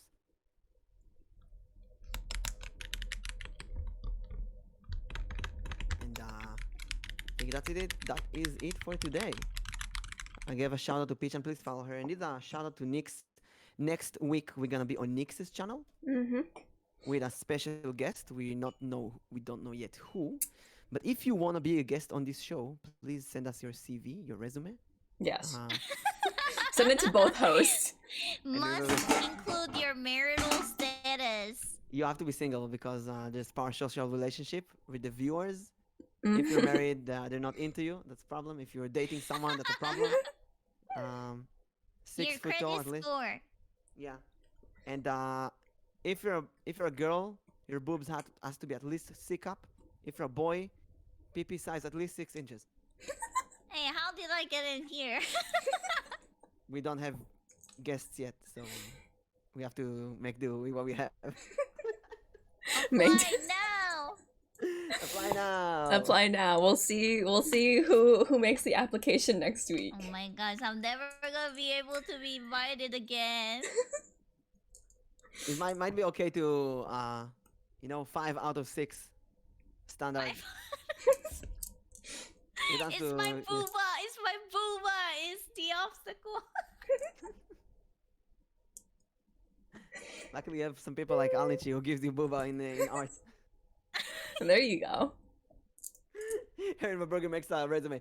Also, Bunny asked how to make a resume. When you don't know how to, you just Google how to make a resume. It's really amazing websites. My resume, by the way, is really, really beautiful. Wait, Alnichi's here. Alnichi. Alnichi! Hello. We missed you. Building. How do you sleep? Very interesting refusal DMs will be sent. Okay, I just got in, and that's the first thing I hear. 20-chan with Booba. When? Actually, we have some art of Peach-chan with Booba already. Let me show you the first art that. Oh, here's the the one. one that Anichi did.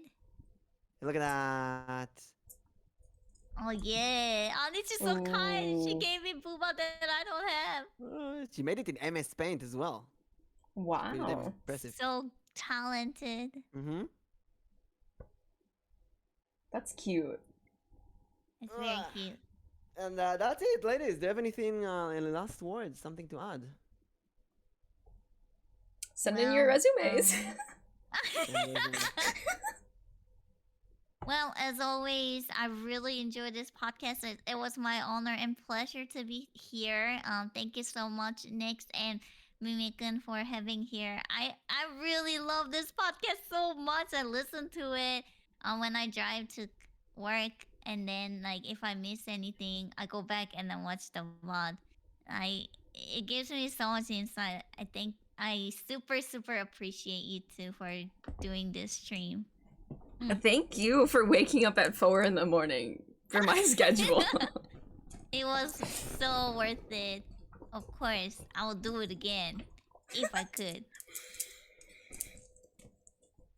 Yeah, props to you for waking up. And to everyone, all the listeners, thank you so much for joining us. Mm-hmm. And that's it. I will keep streaming. I have 4 more hours until something, and then I will see you. Wait, today is Thursday, right? Today is Wednesday for Oh. me. Today, Wednesday. Today is Wednesday. Right. So, tomorrow I have studies. I'm gonna go to university, but I might stream in the evening. We'll see. But Saturday, please join us in next week on Nyx's channel. And that's it. I will Thank see you, you ladies, guys again. next week. Thank you. Thank you, everyone.